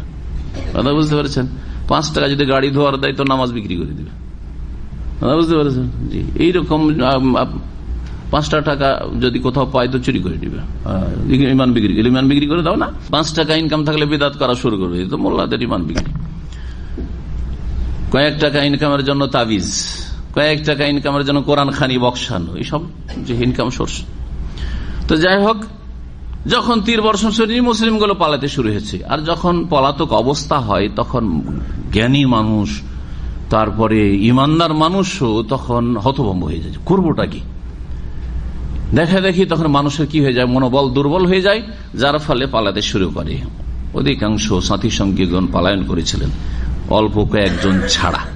নবী করিম সাল্লাল্লাহু আলাইহি ওয়াসাল্লাম তাদেরকে ডাকছেন, বিশেষ বিশেষ বিশিষ্ট সাহাবীদেরকে, ইয়া আসহাবা সূরাতিল বাকারা, ইয়া আসহাবাল বাকারা, হে সূরা বাকারা মুখস্থকারীরা, সূরা বাকারার হাফেজরা, সূরা বাকারা যারা চর্চা করো, লেখা পড়ো, তারা সূরা বাকারায় জিহাদ ফি সাবিলিল্লাহ কথা রয়েছে, তোমরা কোথায়? আরো ডাক দিতে, ইয়া আসহাবাস শাজারা, ইয়া আসহাবা সূরাতিল বাকারা, ইয়া আসহাবাস শাজারা, হে গাছের তলায় হুদাইবিয়ার সন্ধিতে যারা বায়াত করেছিলেন নবী করিম সাল্লাল্লাহু আলাইহি ওয়াসাল্লাম, তারা কোথায়? তোমরা কোথায় পালাচ্ছ? তোমরা তো নবী সাল্লাল্লাহু আলাইহি ওয়াসাল্লামের সাথে মওতের বায়াত করেছো, মরা পর্যন্ত আল্লাহর রাস্তায় টিকে থাকবো, নবী করিম সাল্লাল্লাহু আলাইহি ওয়াসাল্লামের সাথে থাকবো এবং মক্কার কাফের জালেমদের অন্যায়ের প্রতিশোধ নেব। কোথায় পালাচ্ছ তোমরা? ইয়া আসহাবাস শাজারা লিয়ুনাশশিতাহুম বিযালিকা, তাদেরকে অ্যাক্টিভ করা, সক্রিয় করার জন্য নবী সাল্লাল্লাহু আলাইহি ওয়াসাল্লাম এইভাবে সম্বোধন করতেন। এইভাবে ইয়ামামার যুদ্ধে মুসাইলামা কাজ্জাব যে মিথ্যুক নবুয়াতি দাবি করেছিল, সেই সময়ও যারা সূরা বাকারা মুখস্থ রেখেছিলেন তখন এই অবস্থাটাই হয়েছিল, কারণ এই অবস্থা খুব করুণ পরিস্থিতি হয়েছিল। সাহাবায়ে কেরাম অনেকে শাহাদাত বরণ করেছিলেন এবং এরা বড় শক্তিশালী ছিল। এই বাতিলপন্থীরা ইয়ামামা এলাকা, নজদি এলাকায়, এই আল খারজ, বর্তমান যে আল খারজ আছে, এই এলাকায় এই জিহাদ হয়েছিল নবী করিম সাল্লাল্লাহু আলাইহি ওয়াসাল্লাম ইন্তেকালের পরে, আবু বকর সিদ্দিক রাদিয়াল্লাহু তাআলা জামানায়। তো সেই সময়ও তাদেরকে ডাক দিয়েছিলেন সাহাবায়ে কেরাম, ফাজাল মুহাজির ওয়াল আনসার, মুহাজিরিন আনসাররা ডাক দিয়েছিলেন, ওনায়াতানাদাউন, একে অপরকে ডাকছিলেন, কোথায় পালাচ্ছ তোমরা? ইয়া আসহাবা সূরাতিল বাকারা, হে সূরা বাকারা ওরা এগিয়ে আসুন। হাত্তা ফাতাহাল্লাহু আলাইহিম, আল্লাহ রাব্বুল আলামিন বিজয় দান করলেন এই মিথ্যুক মুসাইলামা কাজ্জাবের ওপর এবং তার ভক্তদের ওপর। আল্লাহ রাব্বুল আলামিন তাদেরকে নির্মূল করেছেন। আলহামদুলিল্লাহ, এই আরব উপদ্বীপ শিরক থেকে, কুফরি থেকে এবং বেদিনী থেকে আর ভ্রান্ত পথ মত থেকে মুক্ত হয়েছে, তৌহিদ প্রতিষ্ঠা হয়েছে। এবং বর্তমান যুগে যে তৌহিদ প্রতিষ্ঠা হয়েছে সৌদি আরবে, যেই শাসক তৌহিদের শাসক, সুন্নাহর শাসকের মাধ্যমে আল্লাহ তাদের যেন জাযায়ে খায়র দান করেন এবং শাইখুল ইসলাম আহমদ বিন আব্দুল্লাহ রাহিমাহুল্লাহ এবং ইমাম মুহাম্মদ বিন সৌদ রাহিমাহুল্লাহ তাদের রুহের মাগফিরাত করেন, তাদেরকে জান্নাতুল ফিরদৌস দান করেন। আল্লাহ রাব্বুল তাদেরকে জান্নাতুল ফিরদৌস উচ্চ স্থান দান করেন। তাদের তাজদীদ এবং তাদের সংস্কারমূলক খেদমতে আজকে এখানে তৌহিদ আর সুন্নাহ দেখছেন, না হলে ভারত, বাংলাদেশ, পাকিস্তানের মতো শিরক ছেয়ে যেত। এখন শুরু করি আমরা তাফসীর। বিসমিল্লাহির রহমানির রহিম। আলিফ লাম মিম। এটি হচ্ছে প্রথম আয়াত। সূরা বাকারার 200 কতটি আয়াত রয়েছে? 86টি আয়াতের মধ্যে প্রথম আয়াত হচ্ছে আলিফ লাম মিম। এগুলি হচ্ছে হুরুফে মুকাত্তাআত, মানে বিচ্ছিন্ন বর্ণমালা। বিচ্ছিন্ন বর্ণমালা যেমন ক খ বা এ বি সি ডি বর্ণমালা, ঠিক ওই রকমই আলিফ লাম মিম এই তিনটি হচ্ছে বিচ্ছিন্ন বর্ণমালা, যেগুলি সূরার প্রথমে বেশ কিছু সূরার প্রথমে এসেছে। এইগুলি সম্পর্কে আজকে বিস্তারিত একটা আলোচনা করব, কারণ এটা হচ্ছে প্রথম আলিফ লাম মিম, আর তারপরে বিভিন্ন সূরায় বিভিন্ন রকম ভাবে এসেছে। এগুলি কি এবং এগুলির অর্থ কি, অর্থ জানা আছে কিনা, আমাদের নবী সাল্লাল্লাহু আলাইহি ওয়াসাল্লাম জানিয়েছেন কিনা, আল্লাহ জানিয়েছেন কিনা, এই বিষয়গুলি ইমাম ইবনে কাসির রাহমাতুল্লাহ আলাইহি যা আলোচনা করেছেন তা যথেষ্ট আলোচনা করেছেন। সুতরাং তার কিতাব থেকে সরাসরি আপনাদেরকে শোনাই। বলছেন তিনি যে এই বিচ্ছিন্ন বর্ণমালাগুলি আল্লাতী ফি আওয়াইলিস সুওয়ার, বেশ কিছু সূরার প্রথমে শুরুতে যে রয়েছে, হিয়া মিম্মাস্তাসার আল্লাহু বিইলমিহি, যার জ্ঞান আল্লাহ নিজের জন্যই সীমিত রেখেছেন। শুধু আল্লাহ রাব্বুল আলামিন এর জ্ঞান রাখেন, অন্য কাউকে এই জ্ঞান দেননি। এর অর্থ কি, উদ্দেশ্য কি, আল্লাহ ভালো জানেন এবং আল্লাহ জানেন, আর বান্দাদেরকে জানাননি। যখন আমাদেরকে জানাননি তখন আমাদের দায়িত্ব নেই জানার চেষ্টা করা। যখন আল্লাহ জানান নাই তখন আমাদের জানার চেষ্টা করা, এটা হচ্ছে ব্যর্থ চেষ্টা। এই কথাটি যে আল্লাহ নিজের জন্য এই জ্ঞানকে, চূড়ান্ত জ্ঞানকে আলিফ লাম মিম, আলিফ লাম রা, কাফ ইত্যাদি সদ, এগুলিকে খাস রেখেছেন, এগুলির জ্ঞানকে। এটা বর্ণিত হয়েছে প্রথম খলিফা আবু বকর থেকে, ওমর থেকে, উসমান থেকে, আলী থেকে, 4 খলিফা রাদিয়াল্লাহু আনহুম, আব্দুল্লাহ বিন মাসউদ থেকে রাদিয়াল্লাহু আনহু আজমাইন, এই থেকে যে আল্লাহ। দ্বিতীয় মত যেটি, 1 নম্বরটা হচ্ছে 1 নম্বর, দ্বিতীয় মত হচ্ছে হে আসমা ওয়াস সুওয়ার, এগুলি হচ্ছে সূরার নাম। এগুলো হচ্ছে কি, প্রত্যেকটা সূরার নাম। তাহলে সূরা বাকারার নাম একটি হচ্ছে সূরা বাকারা, আর একটি হচ্ছে সূরা আলিফ লাম মিম। আলিফ লাম মিম দিয়ে তো বেশ কিছু সূরা শুরু হয়েছে, তো ওটাও আলিফ লাম মিম হয়ে যাবে। 3 নম্বর উক্তি হচ্ছে যে হিয়া ফাওয়াতিহ, এগুলি হচ্ছে শুরু যে কোনো সূরার, যা দিয়ে আল্লাহ কোরআনে কারীম শুরু করেছেন, যেমন কাফ সাদ হা মিম হা তা সিন মিম আলিফ লাম রা। জি, আর একটি মত হচ্ছে 4 নম্বর মত, সেটা হচ্ছে আরব যারা ভাষাবিদ তারা বলেছেন যে এগুলি বিচ্ছিন্ন শব্দগুলি আল্লাহ রাব্বুল, বিচ্ছিন্ন শব্দ না, বিচ্ছিন্ন অক্ষর, বিচ্ছিন্ন বর্ণমালা বা অক্ষরগুলি আল্লাহ রাব্বুল আলামিন যে উল্লেখ করেছেন, উল্লেখ করে বাকি যে বর্ণগুলি রয়েছে সেই দিকে ইঙ্গিত করে দিয়েছেন যে এই রকমই বর্ণমালাগুলি দিয়ে কোরআনে কারীমের শব্দ, বাক্য, আয়াত, সূরা এবং গোটা কোরআনে কারীম মেহরবানি।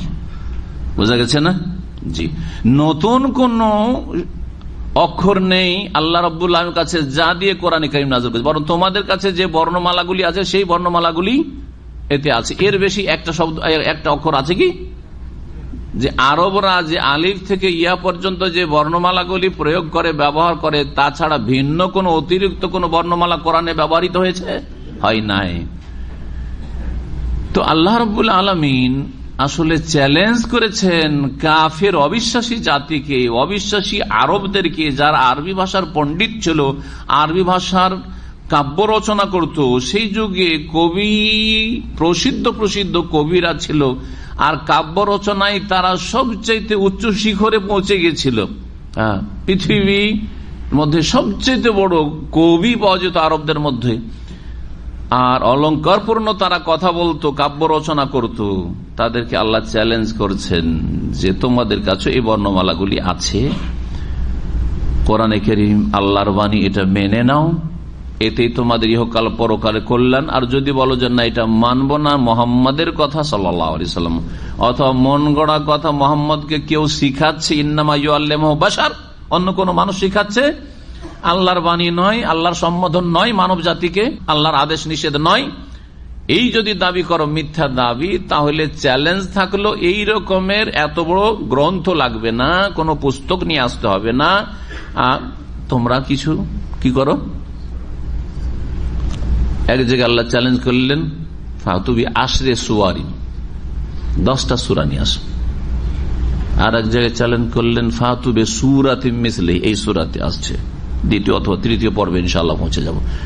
ইন কুনতুম ফি রাইবি মিম্মা নাযালনা, যদি সন্দিহান হও যা আল্লাহ নাযিল করেছে, আমি আল্লাহ নাযিল করেছি তাতে, যে কোরআন আল্লাহর বাণী নয়, ফাতু বে সূরাতিম মিন মিসলিহি, তাহলে এইরকম সূরা নিয়ে আসো। আর এক জায়গায় আল্লাহ চ্যালেঞ্জ করলেন যে কুল, হে নবী তাদেরকে ঘোষণা করে শুনিয়ে দেওয়ার চ্যালেঞ্জ, লা ইন ইজতামাআতিল ইনসু ওয়াল জিন্নু আলা আন ইয়াতু বিমিসলি হাযাল কোরআন লা ইয়াতুনা বিমিসলিহি, জিন এবং সারা বিশ্বের সমস্ত মানুষ, সমস্ত জিন যদি এক হয়ে যায় এবং একে অপরকে সকলকে সাহায্য করতে থাকে, হেল্প করতে থাকে, সাপোর্ট, লেখাপড়ার ক্ষেত্রে যদি কেউ সাপোর্ট পায়, একজনের সাপোর্টে পিএইচডি করে বসে থাকছে, বাড়িতে বসে আছে, পয়সা দিয়ে পিএইচডির থিসিস রেডি করে নিচ্ছে। আজকাল অনেকে ডিগ্রি হয়ে গেছে পিএইচডির, কিন্তু ওকে লেখা কিছু করেনি, সব কাজ অন্য কেউ করেছে, পয়সা দিয়ে ডক্টরেট। জি, তো তোমরা সারা বিশ্বের সমস্ত মানুষ জিন এক হয়ে যাও, আলা আইয়াতু বিমিসলি হাযাল কোরআন, এই রকমের একটি কোরআন গ্রন্থ নিয়ে আসার জন্য, এইরকম অলংকারপূর্ণ, এই রকমের ভাষার মান, ফাসাহাত এবং বালাগাতের সাথে নিয়ে আসো দেখি। লা ইয়াতুনা বিমিসলিহি, অসম্ভব নিয়ে আসতে পারবে না। ওয়ালাউ কানা বাযুহুম লিবাযিন যাহিরা, যদিও একে অপরের পুরোপুরি সাহায্যকারী হয়। জিন মানুষের সাহায্য করেছে, মানুষ জিনের সাহায্য করেছে, সারা বিশ্বের মানুষ লেগে আছে এইরকম একটা কোরআন রচনা করার জন্য, অসম্ভব কথা। আল্লাহর কত বড় চ্যালেঞ্জ, মানব জাতি চ্যালেঞ্জ গ্রহণ করতে পারল না, চ্যালেঞ্জের সামনে দাঁড়াতে পারল না, তারপর অধিকাংশ লোক অবিশ্বাসী কাফের হইতে গেল, মুশরিক হইতে গেল। আল্লাহ রাব্বুল যেন মানব জাতিকে হেদায়েত দান করেন। এই যে বিচ্ছিন্ন অক্ষরগুলি, বর্ণমালাগুলি উল্লেখিত হয়েছে কোরআনে কারিমে, সেগুলি টোটাল 14টি ব্যবহার করা হয়েছে। টোটাল কতটি আছে? আলিফ থেকে ইয়া পর্যন্ত কয়টা? 28টা। যারা 29টা বলছেন হামজা আর আলিফ দুটোকে 2 করেন, হ্যাঁ, আমাদের দেশে হামজা আলাদা, আলিফ আলাদা। আসলে আলিফের ওপরে একটু ই করলে হামজা ওঠে, হামজা তো, অথবা দুটো ইয়ে দেখবেন, ইয়া আমাদের দেশে আছে, দিয়ে 29 হইতে পারে।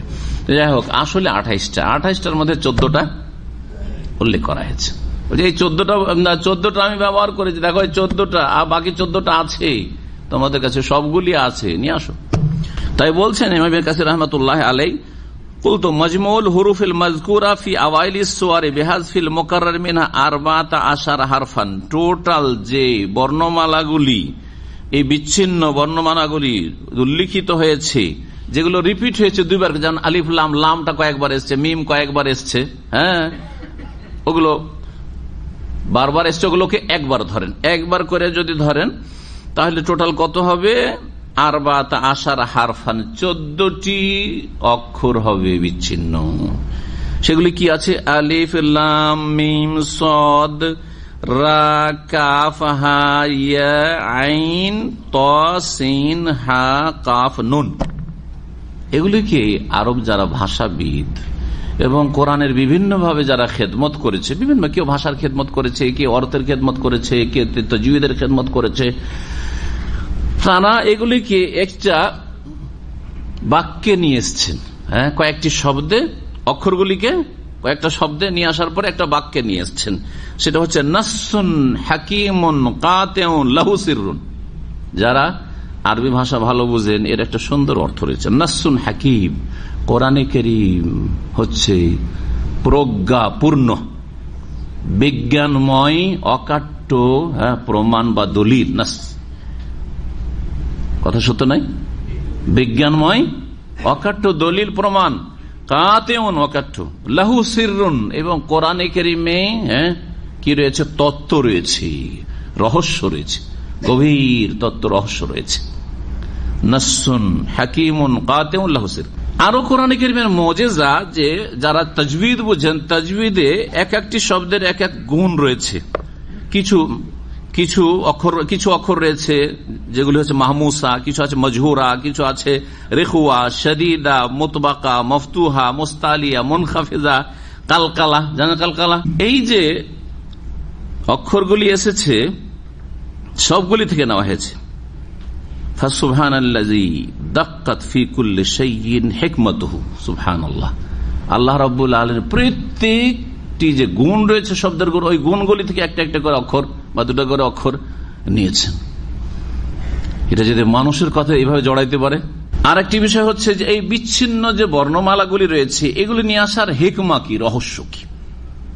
ইমাম ইবনে কাসির রাহমাতুল্লাহ বলেছেন, আল মাকামুল আখির ফিল হিকমাতি আল্লাতী ইকতাযাত ইরাদু হাযিহিল হুরুফি আওয়াইলি সুওয়ার। সূরাগুলির অনেকগুলি সূরার শুরুতে যে এই বিচ্ছিন্ন বর্ণমালাগুলি অক্ষর নিয়ে আসা হয়েছে, হিকমত কি? মা কাতইন নাযরি আন মানিহা ফি আনফুসিহা, এগুলির অর্থ কি আছে না আছে সেটার পিছনে না পড়ে এগুলির হিকমত, রহস্য। কেউ কেউ বলে ইন্নামা যুকিরাত হাযিহিল হুরুফু ফি আওয়াইলিস সুওয়ার আল্লাতী যাকারাহু ফীহি বায়ানান লিইজাজিল কোরআন। কোরআনের মুজিজা, কোরআনের অলৌকিকত্ব এবং কোরআন সারা পৃথিবীর কাফেরদেরকে, আরব পণ্ডিতদেরকে হার মানতে বাধ্য করেছে, হার মানতে বাধ্য করেছে। এমনকি যারা ঈমান নিয়ে আসেও নি, বড় বড় কবি তারা স্বীকার করেছিল যে লাইসা হাযা মিন কালামিল বাশার, লাইসা হাযা মিন কালামিল বাশার, এগুলি মানুষের কথা নয়, এগুলি মানুষের কথা নয়। মানুষের ক্ষমতা, আমাদের ক্ষমতা, আমরা বুঝছি ভাষা, আমাদের ক্ষমতায় নেই যে এইরকম বাক্য আমরা গঠন করে নিয়ে আসব। এতে রয়েছে মুজিজা। এই মতটি অনেক গবেষক মুফাসসিরিনগণ প্রাধান্য দিয়েছেন। ইমাম কুরতুবী উল্লেখ করেছেন, ইমাম জামাখশরী উল্লেখ করেছেন, এবং এই মতটি হচ্ছে ইমাম শাইখুল ইসলাম ইবনে তাইমিয়া রাহিমাহুল্লাহ, এবং এই রকমই অনেক আরো অন্যান্য মুফাসসিরিনগণের। এই যে অক্ষরগুলি এসছে কয় রকম ভাবে এসছে। আরবি শব্দ, আরবি শব্দগুলি 1 থেকে শুরু করে 5 পর্যন্ত হতে পারে। আরবি যে কালেমা, অর্ড শব্দ, সেগুলি 1 থেকে নিয়ে কত পর্যন্ত? 5 পর্যন্ত। 5-এর চাইতে বেশি 5 অক্ষর বিশিষ্ট পর্যন্ত শেষ। 6 অক্ষর বিশিষ্ট কোন একটি কালেমা, শব্দ, অর্ড পাবেন না আরবি ভাষায়। এই জন্য আল্লাহ রাব্বুল আলামিন এইরকম ভাবে নিয়ে এসছেন। কিছু বিচ্ছিন্ন বর্ণমালা আছে একটা শুধু কি অক্ষর, 2টা অক্ষর, 3 অক্ষর, 4 অক্ষর, 5 অক্ষর বিশিষ্ট আছে। যেমন উদাহরণ স্বরূপ কোরআনে কারিমের বিভিন্ন সূরায় ছড়িয়ে ছিটিয়ে আছে শুরুতে সূরাগুলির। ইমাম ইবনে কাসির রাহমাতুল্লাহ বলছেন, ওয়াজা মিনহা আলা হারফিন ওয়াহিদিন, এক অক্ষর বিশিষ্ট এই বিচ্ছিন্ন বর্ণমালা আছে। যেমন সদ, সূরা সদ, নুন ওয়াল কলম ওয়া মা ইয়াসতুরুন, তারপরে সূরা কাফ, কাফ ওয়াল কুরআনিল মাজিদ, 2 অক্ষর বিশিষ্ট এসছে। হামিম আছে না, এইরকমই তাহা 3 অক্ষর বিশিষ্ট এসছে। যেমন আলিফ লাম মিম, আলিফ লাম রা। জি, 4 অক্ষর বিশিষ্ট এসছে। আলিফ লাম মিম রা, আলিফ লাম মিম সদ। 5 অক্ষর বিশিষ্ট কাফ হা ইয়া আইন সদ। জি জি, সূরা মারইয়াম। তারপরে হামিম আইন সিন কাফ। এই বিচ্ছিন্ন বর্ণমালাগুলি কতগুলি সূরা এসেছে? টোটাল কতটি সূরা আছে কোরআনে কারিমে? 114টি সূরার মধ্যে 29টি সূরার শুরুতে এসেছে। 114টি সূরার মধ্যে 29টি সূরার শুরুতে এই বিচ্ছিন্ন বর্ণমালাগুলি এসেছে। তার প্রথম হচ্ছে সূরাতুল বাকারা, আলিফ লাম মিম যালিকাল কিতাবু লা রাইবা ফীহি। এখন বাকি আয়াতগুলি তাফসীর করি। মহান আল্লাহ বলছেন, যালিকাল কিতাবু লা রাইবা ফীহি, এটি এমন একটি গ্রন্থ যাতে কোনো সন্দেহ নেই। কোরআনে কারীম এমন এক, যালিকা মানে ওই, শাব্দিক অর্থ। তো ওই বলে সম্বোধন বা ইশারা, ইঙ্গিত কাছের দিকে করা হয় না দূরের দিকে করা হয়? দূরের দিকে করা হয় একটু। তো কোরআনে কারীম নাযিল হচ্ছে, কোরআনে কারীমের সূরা বাকারা শুরু হচ্ছে, তো হাজা বলা দরকার ছিল। হাজাল কিতাব, এই যে কিতাব যে শুরু হচ্ছে সূরা বাকারা থেকে, আল্লাহ বলছে যালিকাল কিতাব, ওই কিতাব। জি, এর মানে কি? এর বিভিন্ন ব্যাখ্যা করা হয়েছে। আমাদের একটি ব্যাখ্যা হচ্ছে এটা তাজিম, সম্মানের জন্য। কিসের জন্য? তাজিমের জন্য। দেখেন, বড় মানুষের ইঙ্গিত করতে গিয়ে কিন্তু আমরা বলি না ইনি বলেছেন, ইনি। আপনারা আমার দিকে বলছেন ইনি বলেছেন, ইনি বলবেন, উনি বলেছেন, ঠিক না? দেখলেন, বাংলাতেও আছে। সামনে আছেন তো বলতে পারেন যে ইনি বলেছেন, আমার দিকে ইঙ্গিত করে ইনি বলেছেন। ইশারা করেন তো আপনি প্রধানমন্ত্রীর দিকে, আপনার মিনিস্টারের দিকে, ইনি বলেছেন, ইনি এই কথা বলেছেন না উনি বলেছেন বলবেন? হ্যাঁ, তাহলে একটু শ্রদ্ধাভাজন মানুষ দুনিয়ার ক্ষেত্রেও যদি হয় তো ইনি না বলে উনি বলছেন। জি, ঠিক তাজিমের জন্য এখানে কিতাবের তাজিম, জালিকাল কিতাব। কেউ কেউ আবার তাফসীর করতে গিয়ে বলেছেন যে নবী মুহাম্মদ রাসূলুল্লাহ সাল্লাল্লাহু আলাইহি ওয়াসাল্লামের কাছে প্রথম যে কোরআন নাযিল হয়েছিল, কোন আয়াতগুলি নাযিল হয়েছিল, কোন সূরার? সূরা আলাকের প্রথম কয়টি আয়াত? 5টি আয়াত নাযিল হয়েছিল। ইকরা বিসমি রাব্বিকাল্লাযী খালাক। যখন আল্লাহ নাযিল করে জিবরাইল আলাইহিস সালাম নিয়ে আসলেন, নিয়ে আসার পর কি বলেছেন নবীকে? হ্যাঁ, ইকরা, পড়ো পড়ো। তো নবী করিম সাল্লাল্লাহু আলাইহি ওয়াসাল্লামকে পড়তে বলা হচ্ছে, তো নবী সাল্লাল্লাহু আলাইহি ওয়াসাল্লাম তখন কি বলছিলেন?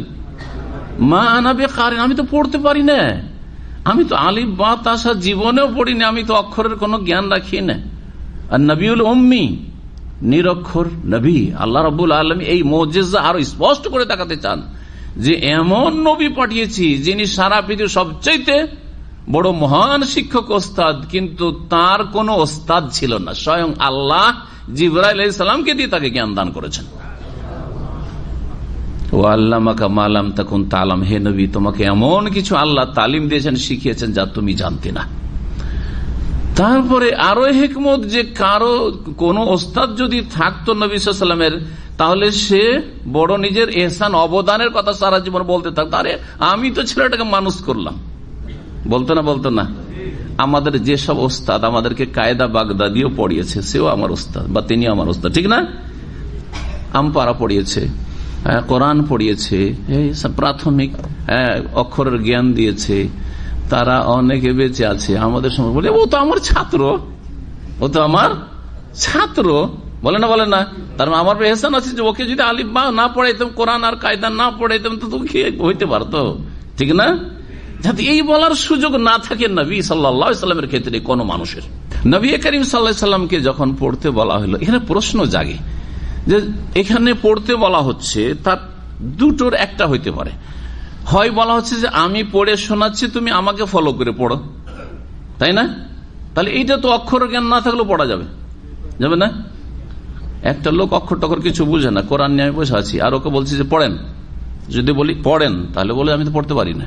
কিন্তু যদি বলি আমি বলছি পড়েন, হ্যাঁ আমি যেভাবে বলছি, যেমন আমরা অনেকে দোয়া মুখস্থ রাখেন না, মজলিসের কাফারাত দোয়া পড়েন আর পড়া যায় সুবহানাকা, আপনার বলছে সুবহানাকা, অসুবিধা আছে নাকি? আপনি বলতে পারতেন নবী সাল্লাল্লাহু আলাইহি ওয়াসাল্লামকে যদি ওইভাবে জিবরাইল বলতে যে পড়ো ইকরা বিসমি রাব্বিকাল্লাযী খালাক, পড়তে পারতেন না?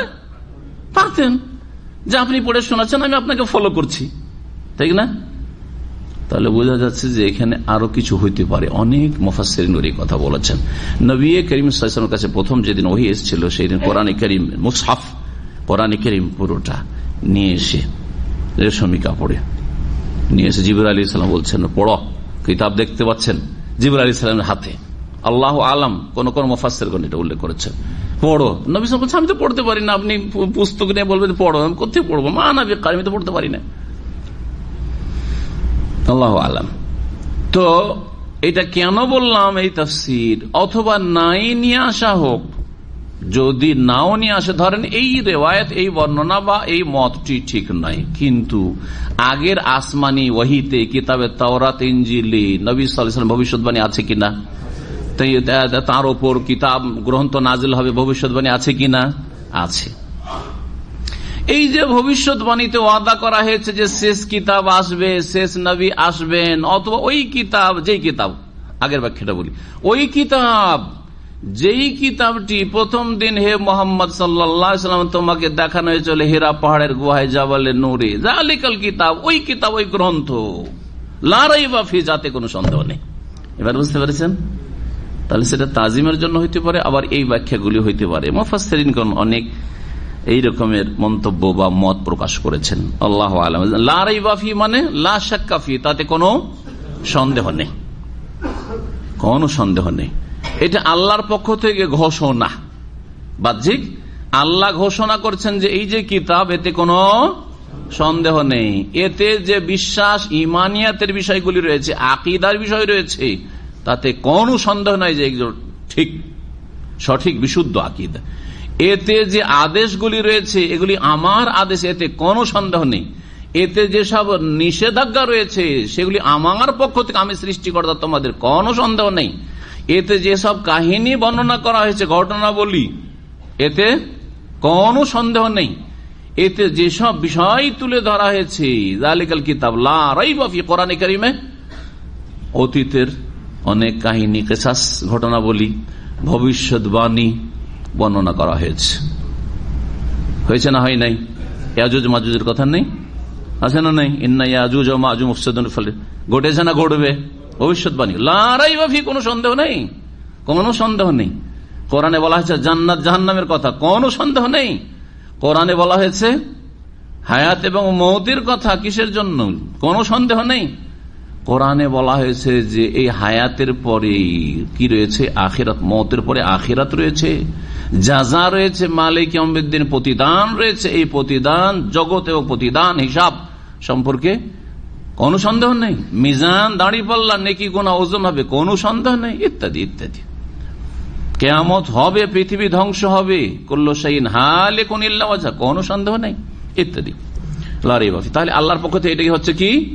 ঘোষণা, একটি মত। আর একটি মত হচ্ছে যে যদিও শব্দের দিক থেকে ঘোষণা, কিন্তু এখানে আল্লাহর পক্ষ থেকে নির্দেশ রয়েছে।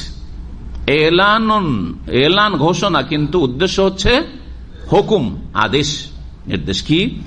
লা রাইবা ফি, লা তারতাবু ফিহি, তোমরা কোনো সন্দেহ করিও না এই কিতাব, এই গ্রন্থ, যাতে তোমরা কোনো সন্দেহ করিও না, বরং বিশ্বাস স্থাপন করো হে মানুষ। হুদাল লিল মুত্তাকিন, এই কিতাব নাজিল করার উদ্দেশ্য কি? আল্লাহ বলছেন যে হুদান মানে হাদিয়ান, পথ নির্দেশক। হাদিয়ান মানে হচ্ছে রাস্তা দেখানে ওয়ালা, জি, পথ নির্দেশক এই কিতাব। কাকে রাস্তা দেখাবে?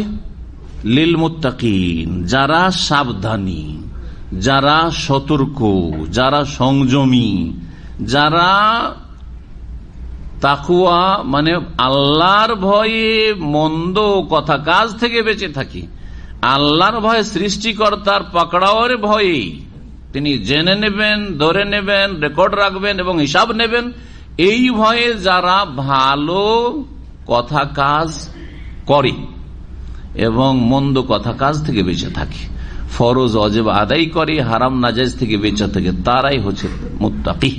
আল্লাহর ভয়ে ভালো কাজ করে আর আল্লাহর ভয়ে মন্দ কথা কাজ থেকে বেঁচে থাকে, তাদেরকে রাস্তা দেখাবে এই কিতাব। কেমন কথা? তাইলে কোরআনে কারীম যারা আল্লাহকে ভয় করে তাদেরকে রাস্তা দেখায় না? দেখায় না? দেখায় না? দেখায়। তো আল্লাহ বলছেন না না না, মুত্তাকিন দেখে। মুত্তাকিন তাহলে যারা মুত্তাকিন নয়, মুসলিম মেলা মুত্তাকিন না, কোন গুনাহ থেকে বাঁচে না, বা মেলা গুনাহ থেকে বাঁচে না, হ্যাঁ, মেলা ফরজ আদায় করেন না, তোর তো মুত্তাকিন নয়। যারা গুনাহে লিপ্ত, ফরজে ঘাটতি অথবা হারামে লিপ্ত, তারা মুত্তাকি নয়, আল্লাহ ভীরুও নয়, আর তারা সাবধানীও না, তারা সংযমীও না, আর তারা আল্লাহর ভয়ে নয়। ওই তো অনেকে দুনিয়ার ঘরে যে অনেকে কিছু মানছে কিছু মানছে না, তারা মুত্তাকি তো নাই। আর যারা কাফের, বিশ্বাসী নয়, হ্যাঁ, মুশরিক, তারা তো মুঠি মুত্তাকি না, তারা কোনো তাকওয়া নাই তাদের সবকিছু গরজ চাওয়া পাওয়া হচ্ছে দুনিয়া, এছাড়া আর কিছু নেই, না বিশ্বাস না কোনো কর্ম, কিছুই নেই, তারা মুত্তাকি নয়। তাহলে তাদেরকে, কাফেরদেরকে হেদায়েত করবে না? যারা মুসলিম সমাজের পাপী, গুনাহগার, ফাসিক, তাদেরকে হেদায়েত করবে না? কেমন কথা? করবে না? করবে না? করবে। তো কোরআন যে বলছেন না করবে না, তো হুদাল লিল মুত্তাকিন কি জন্য বলা হয়েছে? এই জন্য যে সত্যিকার অর্থে কোরআন থেকে লাভবান হবে যারা সংযমী, যারা পাপ মুক্ত থাকতে চায়, যারা পাপ থেকে বাঁচতে চায়, যারা জাহান্নামের আগুন থেকে বাঁচতে চায়, যারা আল্লাহর পাকড়াও থেকে বাঁচতে চায়, তারাই লাভবান হবে।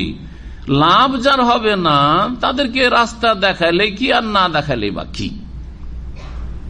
এর একটা উদাহরণ দিলে বুঝবেন। ভালো ভালো পুষ্টিকর খাদ্য আছে না নেই?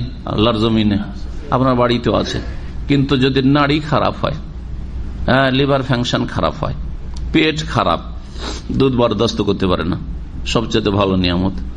দুধ থেকে যতগুলো প্রোডাক্ট আছে, হ্যাঁ, লাবান বরদাস্ত হয় না, হ্যাঁ, তারপরে দই বরদাস্ত হয় না, ঘি তো মোটি বরদাস্ত হয় না। না না না ভাই, ঘি খেতে পারি না আমি, আমাকে সাদা বাদ দেন, করছেন না করছেন না?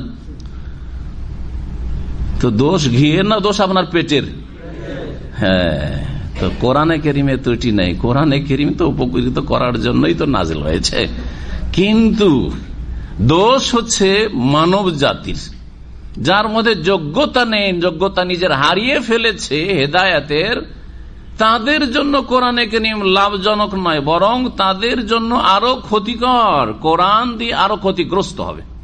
যেমন এই মর্মে বেশ কিছু আয়াত রয়েছে, তার মধ্যে একটি আয়াত স্মরণ করে সূরা বনী ইসরাইলের, অনুনাজ্জিলু মিনাল কোরআনে মা হুয়া শিফা। আল্লাহ বলছেন কোরআনে কারীম হতে আমি নাজিল করি মা হুয়া শিফা, এমন আয়াত সূরা যাতে কি রয়েছে? আরোগ্য রয়েছে। কি রয়েছে? শিফা, আরোগ্য রয়েছে। অন্তরের ব্যাধির আরোগ্য রয়েছে, চালচলনের ব্যাধির আরোগ্য রয়েছে, হ্যাঁ, বিভিন্ন যে রোগ, রুহের আত্মার রোগ, এমনকি শরীরের রোগ, কিন্তু মূলত শরীরের রোগ না, আসল হচ্ছে কলবে যে শিরকের ব্যাধি, কুফরের ব্যাধি, নাস্তিকতার ব্যাধি, আর পাপের কামনা বাসনের ব্যাধি, শাহওয়াতের ব্যাধি, সংশয় আর শুবহাতের ব্যাধি, এইরকম বহু যে ব্যাধি রয়েছে, এইসব ব্যাধি এর চিকিৎসা কিসে আছে? কোরআনে। কোরআনের চিকিৎসা আছে। চিকিৎসা নেওয়ার পরে যদি সেবন ঠিক থাকে তাহলে না ফলপ্রসূ হবে। বুঝছেন না? বুঝছেন না? ভালো ডাক্তারের কাছে, স্পেশালিটির কাছ থেকে ওষুধ নিয়ে আসলেন, প্রিসক্রিপশন, কোরআনে কারীম প্রিসক্রিপশন, তারপর যদি ওষুধ কিনেও নেন, কিনে নিলেন, খেতে বলেছে 3 বার, খাচ্ছেন 1 বার, খেতে বলেছে 2 বার, খাচ্ছেন 5 বার, যে তাড়াতাড়ি শেষ করে দিই, সফরে যেতে হবে, দুনিয়া থেকে শেষ হয়ে যাবেন, ঠিক না? জি হ্যাঁ, তাহলে বোঝা গেল যে শেফা তো আছে,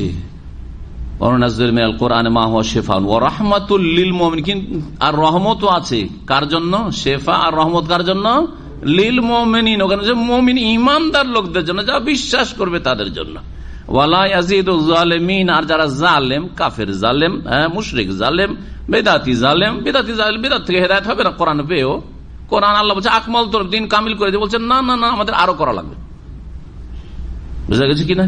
বেদাতিও হেদায়েত হয় না, বেনামাজি হেদায়েত হয় না, পাপী হেদায়েত হয় না, কবিরা গুনাহ, বিভিন্ন কবিরা গুনায় হারামে লিপ্ত আছে, হারাম খেয়ে যাচ্ছে, হারাম দেখছে, হারাম চলছে, কোনো সংশোধন করছে না, এরা হচ্ছে জালেমিন। কেউ বড় জালেম, কেউ মেজো জালেম, সেজু জালেম, মেলা স্তরের জালেম আছে। হ্যাঁ, কেউ সবচেয়ে বড় জুলুম করে শিরক কুফরি, আর কেউ বড় জুলুম করে যে ফরজ ওয়াজিবে ঘাটতি, হারাম না জায়েজ, কেউ বান্দার উপরে জুলুম করে, আল্লাহর সৃষ্টির উপরে জুলুম করে, 3 রকমের জালেম। ওয়ালা ইয়াজিদুজ জালিমিনা ইল্লা খাসারা, তবে কোরআনে কারীম জালেমদের ক্ষতি বাড়িয়ে দেয়। জালেমরা শুধু লাভবান হবে না এই কথা বলেনি আল্লাহ। কি বলছেন? লাভ তো হলো না, আরো ক্ষতি বেড়ে গেল।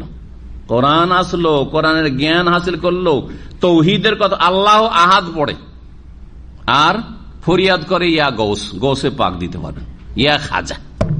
সূরা ইখলাসই বুঝলো না, কি গোটা কোরআন বুঝবে? জি, কোরআন বলে আসমান জমিনে কেউ অদৃশ্য গায়বের জ্ঞান রাখেন আল্লাহ ছাড়া, বলছে রাসূলুল্লাহ আলিমুল গায়ব।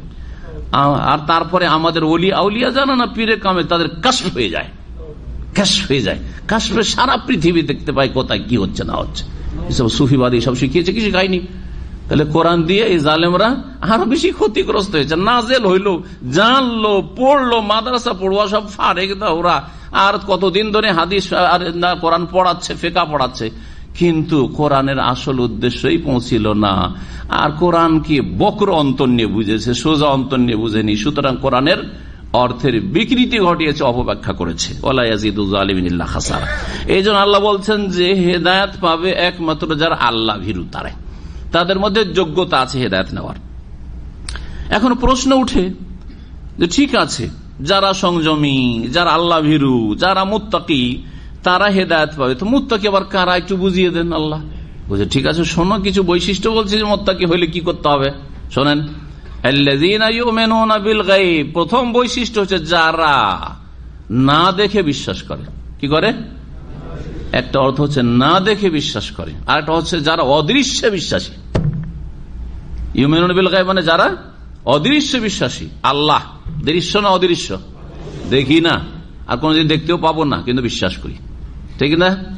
রাসূল সাল্লাল্লাহু আলাইহি সাল্লাম যে রাসূল, আমরা দেখেছি দেখি না, শুনেছি যে রাসূল, বিশ্বাস করেছি। কোরআন যে রসুলের কাছে ওই আল্লাহর পক্ষ থেকে হচ্ছে দেখেছি নাকি? কিন্তু বিশ্বাস করেছি। আল্লাহ বলেছেন আমি নাযিল করেছি আমার রসুল মুহাম্মাদুর রাসূলুল্লাহ, তাই বিশ্বাস করেছি। আল্লাহর কথা বিশ্বাস করেছি। রাসূলুল্লাহ সাল্লাল্লাহু আলাইহি ওয়াসাল্লাম আস-সাদিকুল আমিন, সত্যবাদী, তার কথা বিশ্বাস করেছি।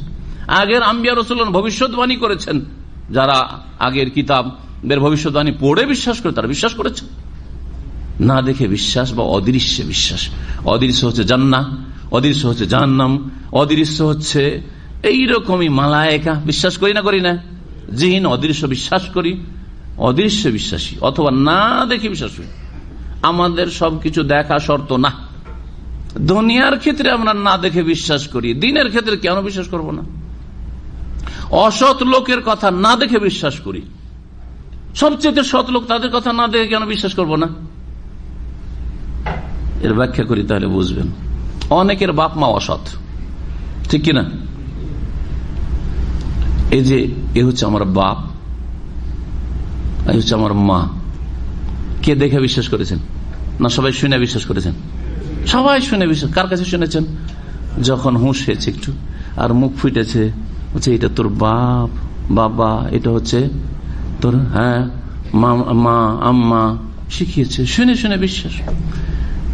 অথচ দেখা যাচ্ছে বড় হওয়ার পরে সবার লোক আছে আমার বাপ অসৎ, হারাম খায়, মিথ্যা কথা বলে, মা মিথ্যা কথা বলে, ওরাই শিখেছে আমাকে, এটা তোর মা, এটা তোর বাপ। বিশ্বাস করি না করি না? তারপরেও বিশ্বাস করি যে বাপ মা বলেছে, এই বাপ এই মা, বিশ্বাস করি। আচ্ছা, মায়ের পেট থেকে জন্ম নিয়েছেন, ওইটা যদিও দেখেননি, ওই সময় হুঁশ ছিল না, হুঁশ ছিল কি, কিন্তু এটা অনেকটাই ঠিক আছে। কিন্তু এইটাই যে আসল বাপ না কোনো হারাম বাপ ছিল, তাই বা কে জানে? অসৎ লোক বাপ মা, তারপরে বিশ্বাস করছে, তাদের কথা বিশ্বাস করছেন না। আপনার যদি কেউ বলে যে আপনার সন্দেহ হয় না এটা আপনার বাপ, কি করে বাপ বলছেন আপনি, কি কোথায় দলিল কি? নাস্তিককে বলছে যে তোর যেটা বাপ তুই কেমন করে জানলি? হ্যাঁ, তোর মাও তো মিথ্যা বলতে পারে, তোর বাবাও তো মিথ্যা বলতে পারে, ঠিক কিনা? যারও সন্তানও তো হইতে পারিস, কি করে বিশ্বাস করিস? নিশ্চিত বিশ্বাস করি আমার বাপ আমার মা। অসৎ লোকেরা বললে বাপ মাকে বিশ্বাস করিনি, এটা আমার দাদি, এটা দাদা, এটা নানা নানি ইত্যাদি আমরা সব বিশ্বাস করি।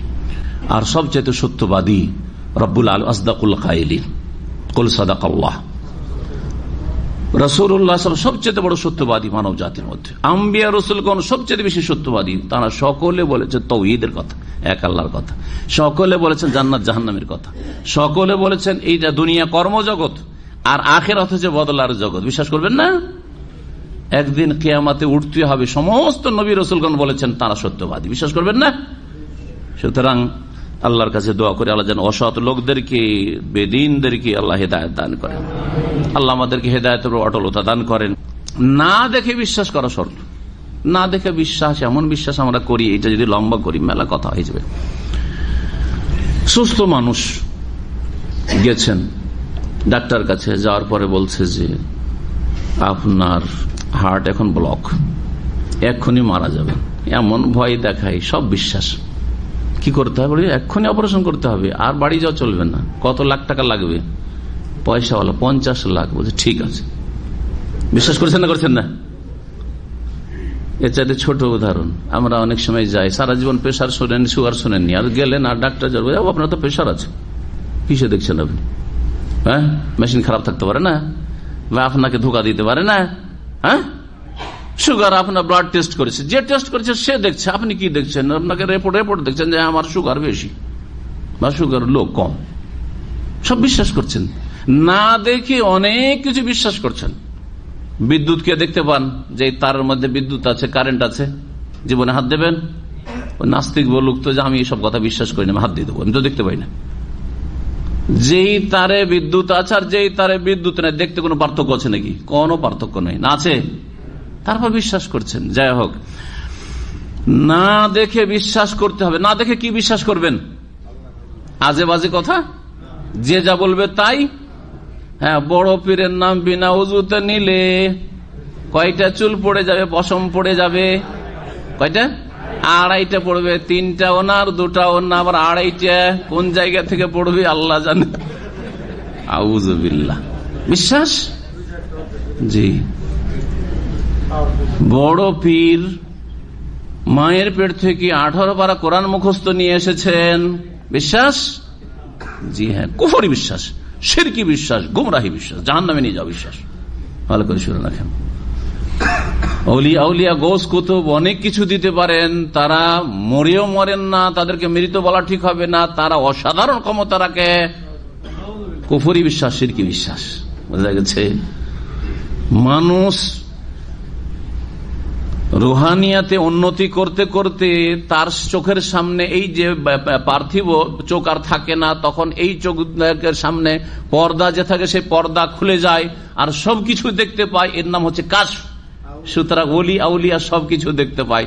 তো মুরিদিনীর তো কাপড়ের তলে যা আছে তাও দেখতে পাই রে বাবা। তো কি করে যাচ্ছেন ওই সব কাশওয়ালাদের সামনে? খবরদার যাবেন না কিন্তু ওই কাশওয়ালাদের সামনে।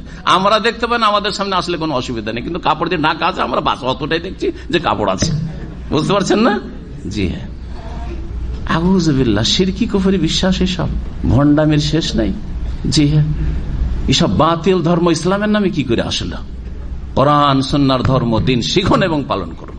তাওহীদের দিন, সুন্নাহর দিন, নবী যা দিয়েছেন সেই নবীর নিয়ে আসা দিনের উপর থাকুন। না দেখে বিশ্বাস করবেন যে আল্লাহ বলেছেন, যিনি সবকিছু জানছেন, অতীত জানছেন, বর্তমান জানছেন, ভবিষ্যৎ জানছেন, আলেমুল গায়ব ওয়াশ শাহাদা, দৃশ্য জানছেন, অদৃশ্য জানছেন।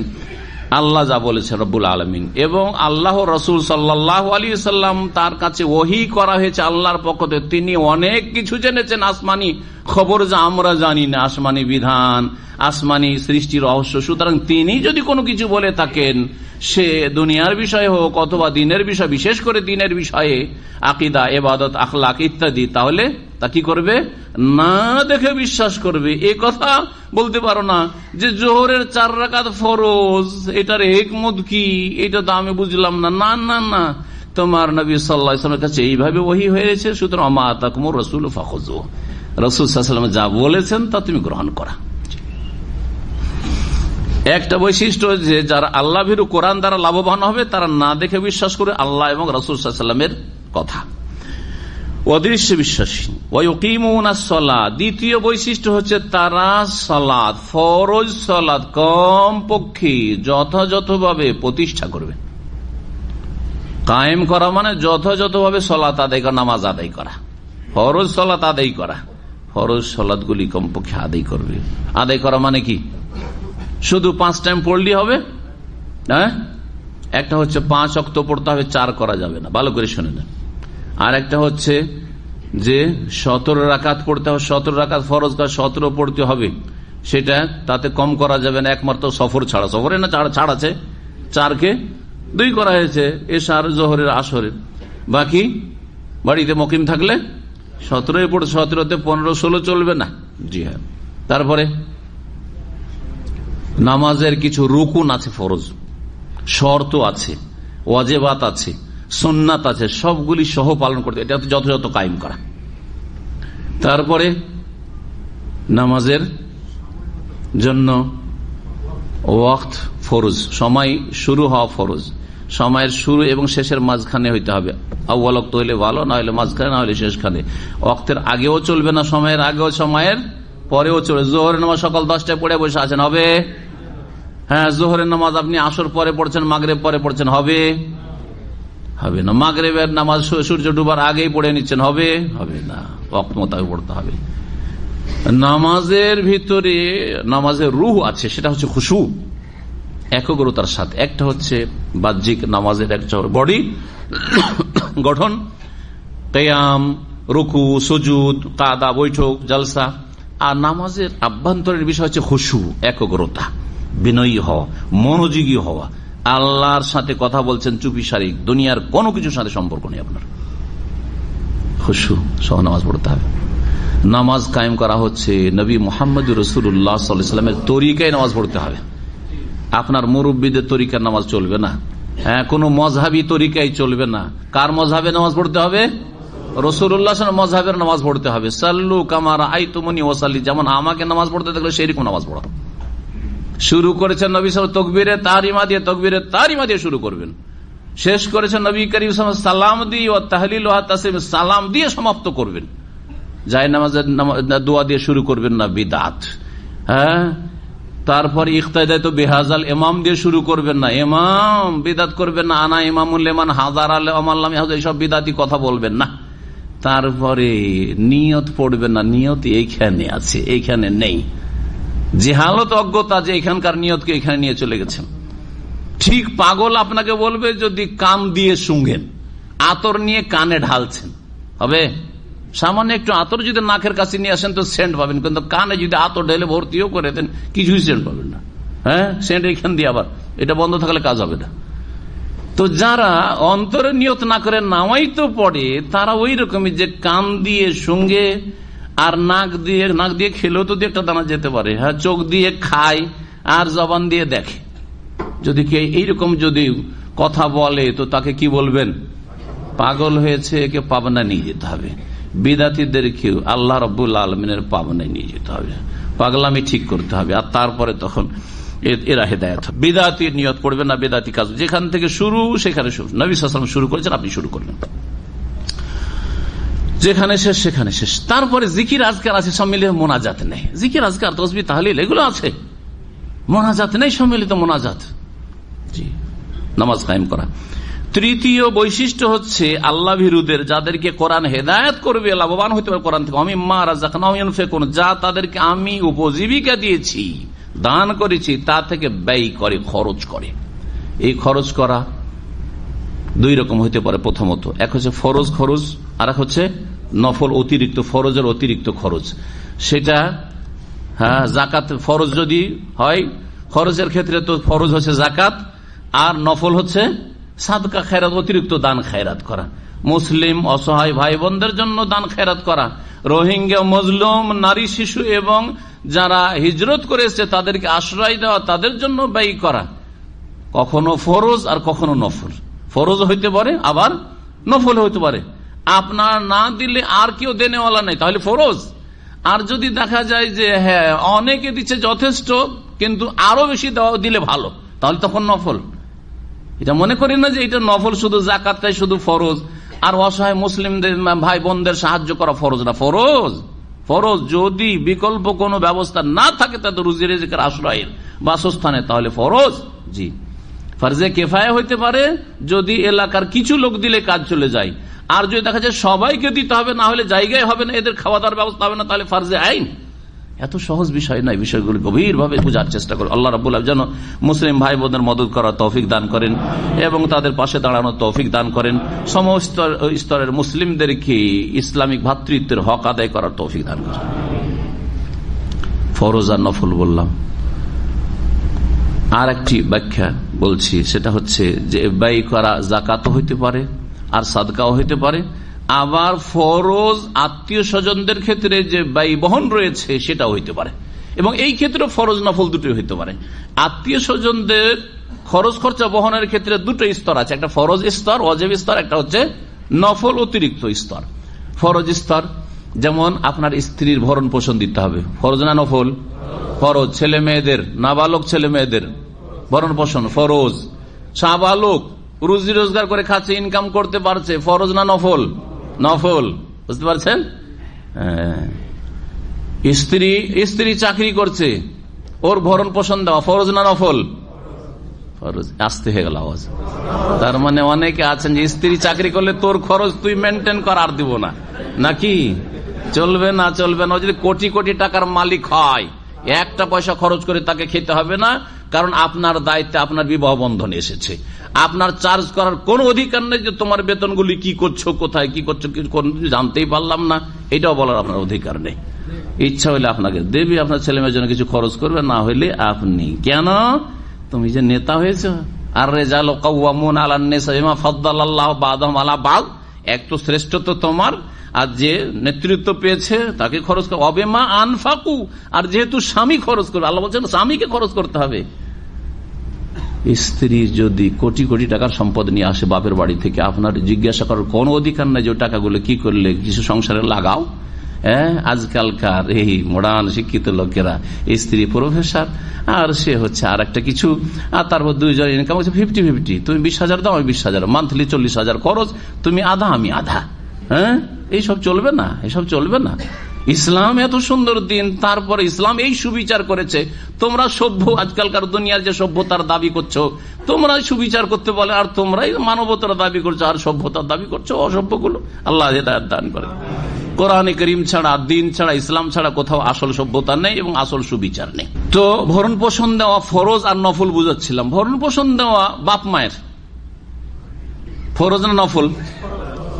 সবসময় বাপ মার যথেষ্ট ধন সম্পদ আছে, অভাব নেই তাদের, আর আপনি এখান থেকে 2000 রেল বেতন পাচ্ছেন, সব টাকা পাঠানো ফরজ। এটা হচ্ছে বাঙালি ধর্ম বা ভারতীয় ধর্ম। ভারতেও এরকম অবস্থা, ভারত, বাংলাদেশ, পাকিস্তান, যা কিছু ইনকাম করছে সব পাঠা। কি করবেন? বলছে তোর টাকা পয়সা নিয়ে আমার নামে করব, তোর মার নামে করব, সব ভাই পাবে। আমার ছেলে মেয়ে, তোর ছেলে মেয়ে এখনই এসব চিন্তা, আর হঠাৎ করে মরে গেলেন, সব টাকা পয়সা কার নামে জমা? জমি জায়গা বাপ মায়ের নামে। আপনার ছেলে মেয়েগুলো বঞ্চিত হয়ে গেল, নাম দিলেন মজলুম মিরাস। জালেম আপনি, আর আল্লাহকে বলছেন মজলুম মিরাসি, বেচারা মজলুম করে দিল, এদেরকে আল্লাহ ভাগ দিল না। আল্লাহ ভাগ দিল না, তুই ভাগ দাওনি, তোমার বাপের নামে সবকিছু জমি জায়গা করেছো আর মায়ের নামে করেছো। জালেম, জালেম সমাজ, জালেম পরিবার, জালেম ব্যক্তি। এসব ইসলাম নয়। আসলে বোঝার চেষ্টা করবেন, বাপ মায়ের খরচ যতটা দেওয়া জরুরি, না হলে চলবে না, ততটা দেওয়া ফরজ, ততটা দেওয়া ফরজ। আর তারপরে অতিরিক্ত দেওয়া হচ্ছে নফল। অতিরিক্ত দেওয়া হচ্ছে যথেষ্ট আছে, তারপরেও মাঝে মাঝে পাঠাইতে আছেন। এটা হচ্ছে নফল। সব টাকা পাঠিয়ে দেওয়া নফল। সব টাকা পাঠিয়ে দিয়ে যদি অন্যের ওপর জুলুম হয় তাহলে হারাম, নফল না। আর এটাই হচ্ছে, সব টাকা পয়সা বাপের অ্যাকাউন্টে পাঠালেন, মায়ের কাছে পাঠালেন, আর তারপর স্ত্রী বঞ্চিত। স্ত্রীকে যদি ডাক্তারের কাছে যেতে হয়, তবু আপনার বাপের কাছে চাইতে হবে, আপনার মায়ের কাছে চাইতে হবে। এইরকম তৈরি করেছেন না পরিবেশ? জালেম, আপনিও জালেম, আপনার বাপ মাও জালেম। স্ত্রীর খরচ খরচা আপনার ফরজ না আপনার বাপ মায়ের ফরজ? আরে আমাদের জাহেল সমাজে দেখেছি, স্ত্রীকে একটা ব্রেসিয়ার লাগবে, তা বলছে যে হ্যাঁ টাকা কার কাছে? শ্বশুর কাছে। শ্বশুর কাছে চাইবে? হ্যাঁ, বেহায়া স্বামী। বুঝার চেষ্টা করবেন, দিন ইসলাম বুঝার চেষ্টা করবেন। আপনার ফরজ, আপনাকে খরচ দিতে হবে। একটু আগে উদাহরণ দিলাম, হঠাৎ করে যদি আপনার কোন রকমের দুর্ঘটনা ঘটে যায়, আপনি মারাই গেলেন, তাহলে আপনার স্ত্রী সর্বহারা, কিচ্ছু নেই তার কাছে। আপনার ছেলে মেয়েরা এতিম, সর্বহারা, কিচ্ছু নেই তাদের কাছে। আর সব জমি জায়গা, টাকা পয়সা সব বাপের অ্যাকাউন্টে বা বাপের নামে, মায়ের নামে। তাহলে কত বড় জুলুম করে গেলেন। তো এটা নফল? নফল না, এটা হারাম কাজ। হারাম কাজ ভালো করে বুঝবেন। নফল মানে হচ্ছে যে স্ত্রী ছেলে মেয়ের সমানও রাখছেন, আর রাখার পরে বাপ মাকে মাঝে মধ্যে দিচ্ছেন। যদিও বাপ মা লক্ষ লক্ষ টাকা আছে, কোনো অভাব নেই, বাড়িতে সুখ, বাড়ি ঘর সবকিছু আছে, খাওয়া দাওয়ার সব ব্যবস্থা আছে, তারপরে মাঝে মধ্যে দিতেই আছেন বাপকে খুশি করার জন্য, তার আগে আল্লাহকে রাজি করার জন্য, এবং বাপ মায়ের সন্তুষ্টির মাধ্যমে আল্লাহর সন্তুষ্টি লাভের জন্য। খুব ভালো কথা। তাহলে ফরজ নফলগুলিকে এই দুই ক্ষেত্রে বোঝার চেষ্টা করবেন কোরআন দিয়ে। অমিম্মা রাযাকনাহুম ইউনফিকুন, যা তাদেরকে আমি রিজিক উপজীবিকা দিচ্ছি তা থেকে তারা ব্যয় করে এই ক্ষেত্রগুলিতে। 4 নম্বর বৈশিষ্ট্য হচ্ছে মুত্তাকিন, আল্লাহ ভীরুদের যারা কোরআন থেকে লাভবান হবে। ওয়াল্লাযীনা ইউমিনুনা বিমা উনজিলা ইলাইকা, আর ওরা যারা হে নবী তোমার প্রতি যা নাযিল হয়েছে কোরআনে কারীম তাতে বিশ্বাসী। কোরআনে কারীম বিস্তারিত বিশ্বাস করে আল্লাহর কিতাব, প্রত্যেকটি আয়াত বিধান বিশ্বাস করে, আদেশ নিষেধ, আর যা কিছু তাতে রয়েছে ঘটনাবলী এবং তার বাস্তবায়ন করে, যেগুলি আমল করে, ঈমান নিয়ে আসা বিশ্বাসের বিশ্বাস করে। ওয়ামা উনজিলা মিন ক্বাবলিক, এবং তোমার পূর্বে হে নবী যা অবতীর্ণ করা হয়েছে, তাওরাত, ইনজিল, জবুর, যেগুলির নাম এসেছে, নাম নিয়ে বিশ্বাস করে সংক্ষিপ্তভাবে যে এগুলি আল্লাহ প্রদত্ত কিতাব, আল্লাহ নাযিলকৃত গ্রন্থ ছিল, কিন্তু সেগুলির বিধান রহিত, মনসুখ হয়ে গেছে। সেগুলি একটা লিমিটেড, সীমিত পিরিয়ডের জন্য ছিল, আর তারপরে সেগুলির বিধানকে কোরআনে কারীম দিয়ে, শেষ রাসূল দিয়ে রহিত করা হয়েছে। আর সেগুলি অবিকৃত না, এখন বিকৃত হয়ে গেছে কিতাবগুলি, কিন্তু সেগুলি আল্লাহ প্রদত্ত কিতাব ছিল। ওয়াবিল আখিরাতি হুম ইউকিনুন, আর 5 নম্বর হচ্ছে যে তারা পরকালে দৃঢ় বিশ্বাসী, পরকাল সম্পর্কে দৃঢ় প্রত্যয় রাখে, দৃঢ় বিশ্বাস, ইয়াকিন রাখে, কোন সন্দেহ নেই পরকাল সম্পর্কে।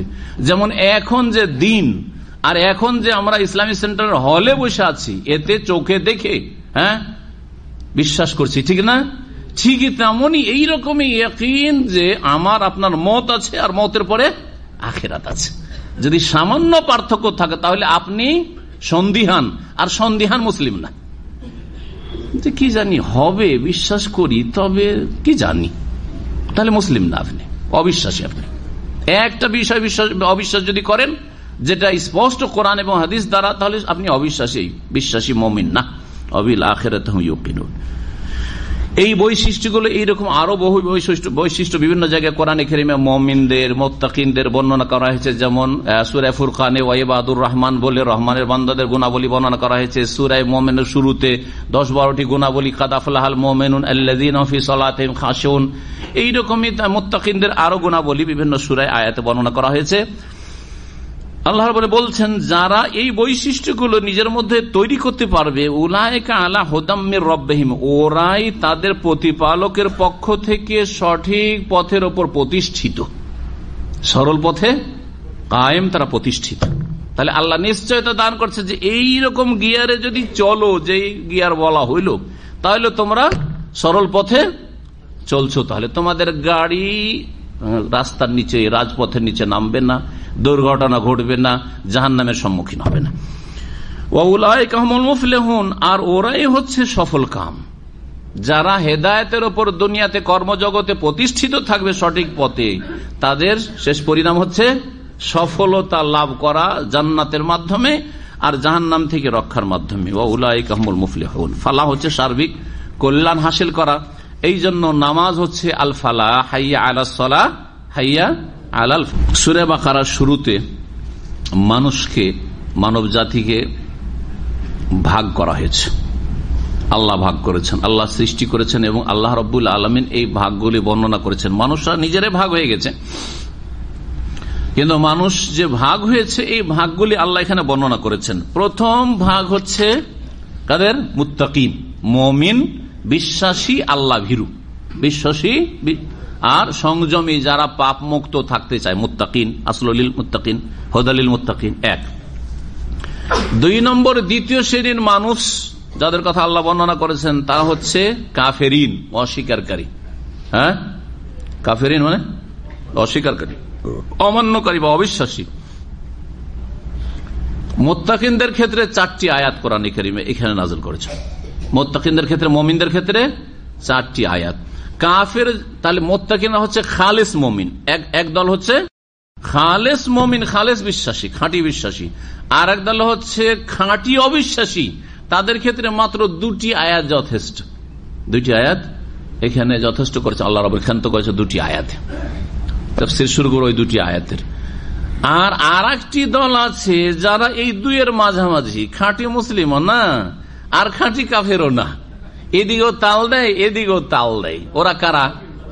মুনাফিকুন, কপট। এরা যে কত মারাত্মক, এরা যে কত ক্ষতিকর, হ্যাঁ, মানব জাতির জন্য, মুসলিম উম্মার জন্য, যে এদের ক্ষেত্রে আল্লাহ 13টি আয়াত নাযিল করেছে। এইখানে 13টি আয়াত, আরো তো কোরআনে আছে, কিন্তু এইখানেই 13টি আয়াত মুনাফিকদের সম্পর্কে, 2টি খাঁটি কাফেরদের সম্পর্কে, আর 4টি আয়াত হচ্ছে খাঁটি মুমিনদের সম্পর্কে। এখন আমরা কোথায় আছি, কোন দলে পড়ব, নিজেরাই নির্ণয় করুন, বিবেক বিবেচনা করুন এবং নিজেদের সংশোধন করুন। আল্লাহ যেন তৌফিক দান করেন। মহান আল্লাহ ইরশাদ করছেন এই খাঁটি অবিশ্বাসীদের সম্পর্কে, ইন্নাল্লাযীনা কাফারু, নিশ্চয়ই যারা অমান্য করেছে বা অস্বীকার করেছে বা অবিশ্বাস করেছে, কুফরি করেছে, সাওয়াউন আলাইহিম, তাদের জন্য সমান। আল্লাহ বলছেন তাদের জন্য সমান। আনজারতাহুম আম লাম তুনজিরহুম, হে নবী তাদেরকে তুমি সতর্ক সাবধান করো আর নাই করো। লা ইউমিনুন, তারা ঈমান নিয়ে আসবে না, তারা বিশ্বাস করবে না, তারা বিশ্বাস করবে না। আল্লাহ রাব্বুল বলছেন তাহলে কাফেররা বিশ্বাস করবে না, কাফেররা ঈমান নিয়ে আসবে না, তো প্রতিদিন তো ঈমান নিয়ে আসছে রে ভাই। প্রতিদিন সারা পৃথিবীতে শত শত হাজার হাজার অমুসলিম অবিশ্বাসীরা বিশ্বাসী হচ্ছে না? তো আল্লাহ যে বলছেন লা ইউমিনুন, বিশ্বাস করবে না, কেমন কথা? তাহলে বোঝা গেল যে আয়াতটার তাফসীর বুঝতে হবে ঠিকভাবে। এখানে ওই সব কাফের অবিশ্বাসীদের কথা বলা হয়েছে যারা কুফরিতে সীমা ছড়িয়ে গেছে, সীমা ছড়িয়ে গেছে যারা কুফরিতে, যারা কুফরির ওপর অনড়, একবারে নড়বো না কুফরি থেকে, এইটাই ঠিক, এর ওপরই থাকবো, আর ওসবের আমরা ধারি না। তাদেরকে সতর্ক সাবধান করো হে নবী, আর নাই করো, রাত দিন যদি লেগে থাকো তবু তারা লা ইউমিনুন, বিশ্বাস করবে না, ঈমান নিয়ে আসবে না। এই জন্য মুফাসসিরিন করে বলেছেন ইন্নাল্লাযীনা কাফারু কাবি জাহলিন, এমন চরম পন্থী কাফের যেমন আবু জাহাল, আবু লাহাব, ফিরাউন, কারুন, হামান, এই ধরনের ওতবা, শাইবা, রবিয়া, জি আবু লাহাবের স্ত্রী হাম্মালাতুল হাতাব, লা ইউমিনুন, ওরা বিশ্বাস করবে না। সুতরাং এদের পেছনে, এই যে কাফের কোরাইশ নেতাদের পেছনে তুমি শ্রম দিচ্ছ আর তারপরে বড় আক্ষেপ করছো, তারা যখন তোমার কথায় কর্ণপাত করে না, শোনে না, আর তোমার সাথে খারাপ ব্যবহার করছে। খারাপ ব্যবহার বরদাস্ত করতে ওতে অত কষ্ট হইতো না রাসূলুল্লাহ সাল্লাল্লাহু আলাইহি ওয়াসাল্লামের, সবচেয়ে বেশি কষ্ট হতো যে হাই রে, লোকগুলি হেদায়েত হবে না, কয়দিন পরে মারা যাবে, এরা চিরকালের জাহান্নামী হয়ে যাবে, এরা আমার বংশধর, এরা আমার মতো মানুষ, এদের শরীরে রক্ত রয়েছে, মাংস রয়েছে, এরা জাহান্নামে জ্বলবে, কত কষ্ট পাবে। হে নবী, মনে হচ্ছে যে তুমি আত্মহত্যা করে ফেলবে অথবা তুমি হার্ট অ্যাটাক করে মরে যাবে বা নিজেকে ধ্বংস করে ফেলবে, যে এরা মুমিন হচ্ছে না, মুসলিম হচ্ছে না। কেন?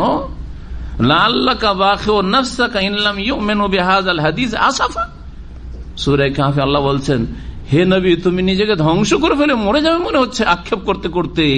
ইনলাম ইউমিনু বিহাযাল হাদিস, যদি তারা এই বাণী কোরআনে কারীমের প্রতি বিশ্বাসী না হয়, তাহলে আসাফান, আক্ষেপ দুঃখ করে, এত দুঃখ করিও না।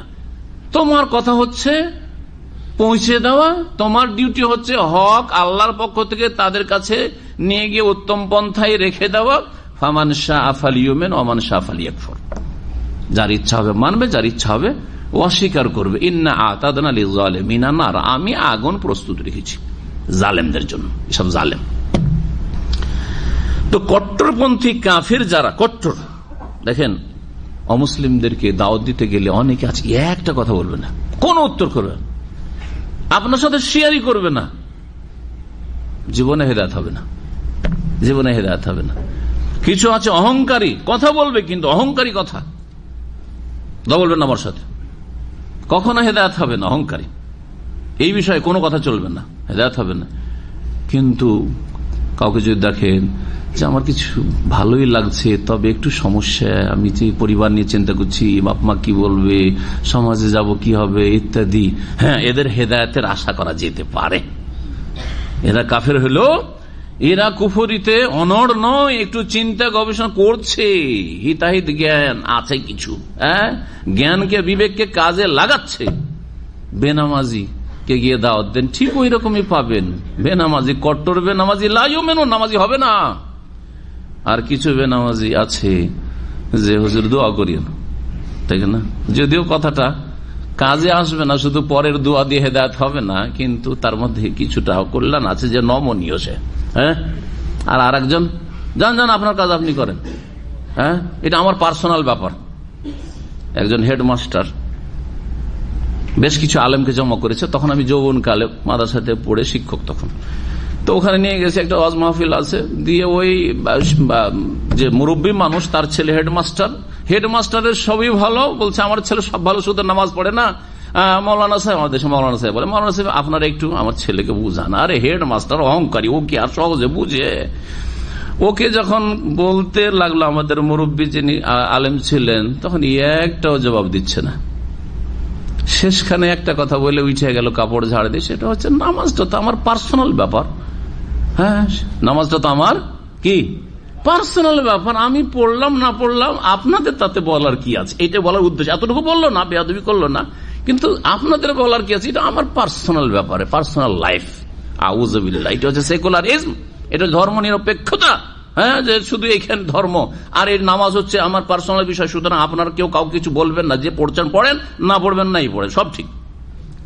ধর্ম নিরপেক্ষতা, কুফরি মতবাদ, হেদায়েত হবে না। আল্লাহ বলছে লা ইউমিনুন, এরকম কট্টর বেনামাজি বিশ্বাসী হবে না, নামাজি হবে না। কিন্তু যার মধ্যে কল্যাণ আছে, চেষ্টা করছি, মাঝে মধ্যে আবার শয়তান ধরে নিচ্ছে, এদের হেদায়েতের চান্স আছে।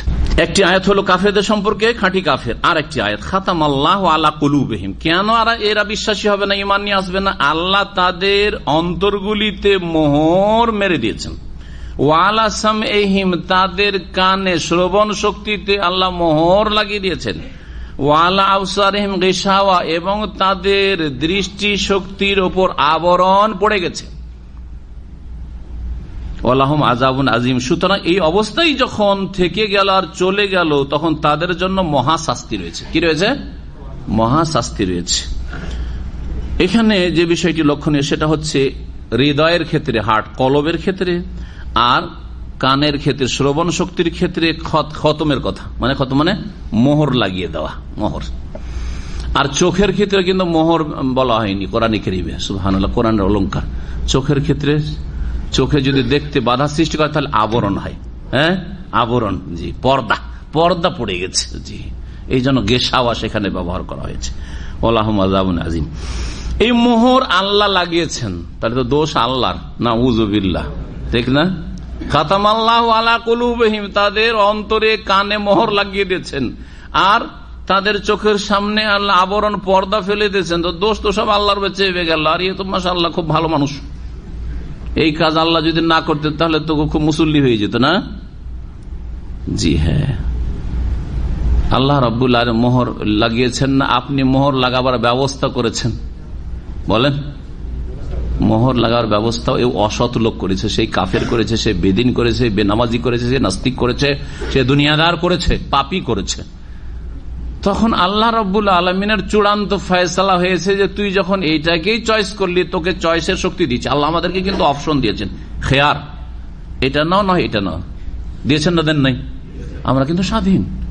আল্লাহ বলছেন সূরা ইন্না হাদাইনাহুস সাবিল, আমি রাস্তা দেখিয়ে দিয়েছি। কি বলছেন? আমি রাস্তা দেখিয়ে দিয়েছি। ইম্মা শাকিরা, হয় শুকরগুজার হয়ে ভালো রাস্তা ধরো, ওয়া ইম্মা কাফুরা, আর না হলে অকৃতজ্ঞ হয়ে খারাপ রাস্তা ধরো।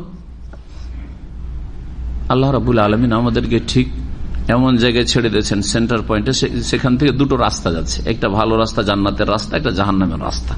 আর স্বাধীনভাবে ছেড়ে দিয়েছেন, এদিকে জান্নাত আছে, ওইদিকে জাহান্নাম আছে। কোরআনের বাস্তবায়ন করো, শেষ পরিণাম জান্নাত। কোরআনের বিরুদ্ধাচরণ করো, অস্বীকার করো, অমান্য করো, জাহান্নাম। ইন্না হাদাইনাহুস সাবিল, আল্লাহ রাস্তা ক্লিয়ার করে দিয়েছেন বলছেন। এখন কোন দিকে যাবে আমাদের স্বাধীনতা আছে না নেই? যারা আমরা এখানে এসেছি কোরআনে কারীমের তাফসীর শোনার জন্য, আমরা সবাই কি গানের আসরে যেতে পারবো না? অবশ্যই পারবো। ক্ষমতা আছে না নেই? শরীরে ক্ষমতা আছে। বাড়িতে ঘুমাইতে পারতেন না? পারতেন না? অবশ্যই পারতেন। আড্ডা দিতে পারতেন বাজারে, না পারতেন না? যারা ওই ফুটপাতে, যারা ফেরিওয়ালা ফেরি করছে, বিক্রি করছে, তা ওই কাজ করতে পারতেন না? পারতেন না? পাপে ডুবে থাকতে পারতেন না? পারতেন না? অবশ্যই পারতেন। খারাপ রাস্তাকে বর্জন করে, শয়তানকে নিরাশ করে আল্লাহকে রাজি করার জন্য হাজির হয়েছেন, বলে আলহামদুলিল্লাহ। আর যারা ওই সব পাপের আসরে, কাফের দেশগুলির সমুদ্র সৈকতে, কর্নিশে, বিচে, উলঙ্গ বিবস্ত্র হয়ে সভ্যতা তাদের দেখাচ্ছে, নারী পুরুষ, আল্লাহর গজব তাদের উপর নেমে আসুক। তারা কি আমাদের এখানে আসতে পারবে না? অক্ষম? দিন শিখতে পারবে না? অবশ্যই। মসজিদে আসতে পারবে না? অবশ্যই। তাদের গায়ে ক্ষমতা আছে, কিন্তু সেই ক্ষমতাকে কাজে লাগায়নি, আল্লাহর নাফরমানি করেছে, শয়তানের আনুগত্য করেছে, শয়তানকে খুশি করার চেষ্টা করেছে, ইবলিস শয়তানকে, যে ইবলিস শয়তান ছাড় নিয়েছে আল্লাহর কাছ থেকে, ক্ষমতা চেয়ে নিয়েছে, তাকে খুশি করেছে এবং আল্লাহকে নারাজ করেছে। সুতরাং ওয়ালাহুম আযাবুন আযীম, তাদের জন্য দুনিয়া আখিরাতে মহাশাস্তি রয়েছে। দুনিয়ায় নাও হইতে পারে মহাশাস্তি, দুনিয়ার শাস্তি সবসময় না, কারণ এটা বদলার জগৎ না। অনেকে ধোঁকা খায় যে দুনিয়াতে এত বড় বড় জালেমদের তো কিছু হলো না। সারা জীবন হতে পারে যে বর্মার জালেমদেরকে আল্লাহ ধরলেন না, হইতে পারে, আবার ধরতেও পারে। বোঝা গেছে কিনা? নাও ধরতে পারে, ধোঁকা খেতে হবে না। কারণ দুনিয়া হচ্ছে দারুল আমাল, কর্মজগৎ, দারুল জাযা নয়, বদলার জগৎ না, প্রতিদান জগৎ না। প্রতিদান জগতে যদি আল্লাহ ছেড়ে দেন তখন বলবেন যে অবিচার হইল। প্রতিদান জগৎ মানুষের মরণের পরে। হতে পারে দুনিয়াতে ধাক্কা খেয়ে বুঝতে পারলো যে আমি চরম অন্যায় করি, যার ফলে আমাকে এই বালা মুসিবত আমার উপর আসলো, শারীরিক বা মানসিক বা ইত্যাদি, হয়তো বুঝতে পারলো পাপী। আবার অনেক সময় বুঝতেই পারে না, পাপী পাপ করে যাচ্ছে, ওতে মগ্ন আছে, আমোদ ফুর্তিতে আছে, আমি ঠিক ওরা ভুল। বোঝা গেছে কিনা? তৌহিদ আর শিরকের ক্ষেত্রে দেখেন, যারা তৌহিদবাদী সহি আকীদার লোক, অনেকে অসহায় দুর্গত অবস্থায় গরিব হয়ে আছেন। আবার বিদাতীদের পয়সার, পীরদের পয়সার অভাব নেই, সারা জীবন ধোঁকায় থেকে গেল। আমরাই রুহানিয়াতের পথে, হক্কানিয়াতের পথে আছি, আমরাই হক্কানি, ঠিক কিনা? আমরাই হক্কানি। সারা জীবন বুঝতে পারলো না যে হক্কানি না বাতেলানি, এটাই বুঝতে পারলো না, অথচ বাতেলের উপর আছে। মওতের পরে বুঝবে, মওতের পরে আফজা ইলা মা কাদ্দাম। নবী সাল্লাল্লাহু আলাইহি ওয়াসাল্লাম যখন কোন অসৎ মানুষ মারা গেছে, আফজা ইলা মা কাদ্দাম, যা কিছু করেছে ওখানে পৌঁছে গেছে, এখন যা কিছু করেছে সেখানে পৌঁছে গেছে। সুতরাং কর্মজগতে কর্ম করেন, বদলার আশা রাখেন না। তবে আল্লাহর কাছে চাইতে কোনো দোষ নেই যে আল্লাহ তোমার প্রতি ঈমান নিয়ে এসেছি, সুতরাং দুনিয়া আখিরাত আমার ভালো করো। রব্বানা আতিনা ফিদ দুনিয়া হাসানা ওয়া ফিল আখিরাতি হাসানা ওয়া কিনা আযাবান। আল্লাহ দুনিয়ারও কল্যাণ দাও, আমরা মুমিন বিশ্বাসী, আমরা নামাজি, আমরা তোমাকে ভয় করি, আর আখিরাতের কল্যাণ দান করো। ওয়া কিনা আযাবান নার, এবং জাহান্নামের আযাব থেকে রক্ষা করো। এটা হচ্ছে আমাদের মুখ্য উদ্দেশ্য। আখিরাতের সুখটাই হচ্ছে আসল সুখ। তবে দুনিয়াতে আল্লাহ তুমি তোমার রহমত থেকে, তোমার ফজল থেকে, তোমার করম থেকে, তোমার অনুগ্রহ থেকে আমাদেরকে বঞ্চিত করিও না। রব্বানা যালামনা আনফুসানা ওয়া ইল্লাম তাগফির লানা ওয়া তারহামনা লানাকুনান্না মিনাল খাসিরিন। সুবহান রাব্বিকা রাব্বিল ইজ্জাতি আম্মা ইয়াসিফুন ওয়া সালামুন আলাল মুরসালিন ওয়ালহামদুলিল্লাহি রাব্বিল আলামিন। আলহামদুলিল্লাহি রাব্বিল আলামিন। আলহামদুলিল্লাহি রাব্বিল আলামিন। আলহামদুলিল্লাহি রাব্বিল আলামিন। আলহামদুলিল্লাহি রাব্বিল আলামিন। আলহামদুলিল্লাহি রাব্বিল আলামিন।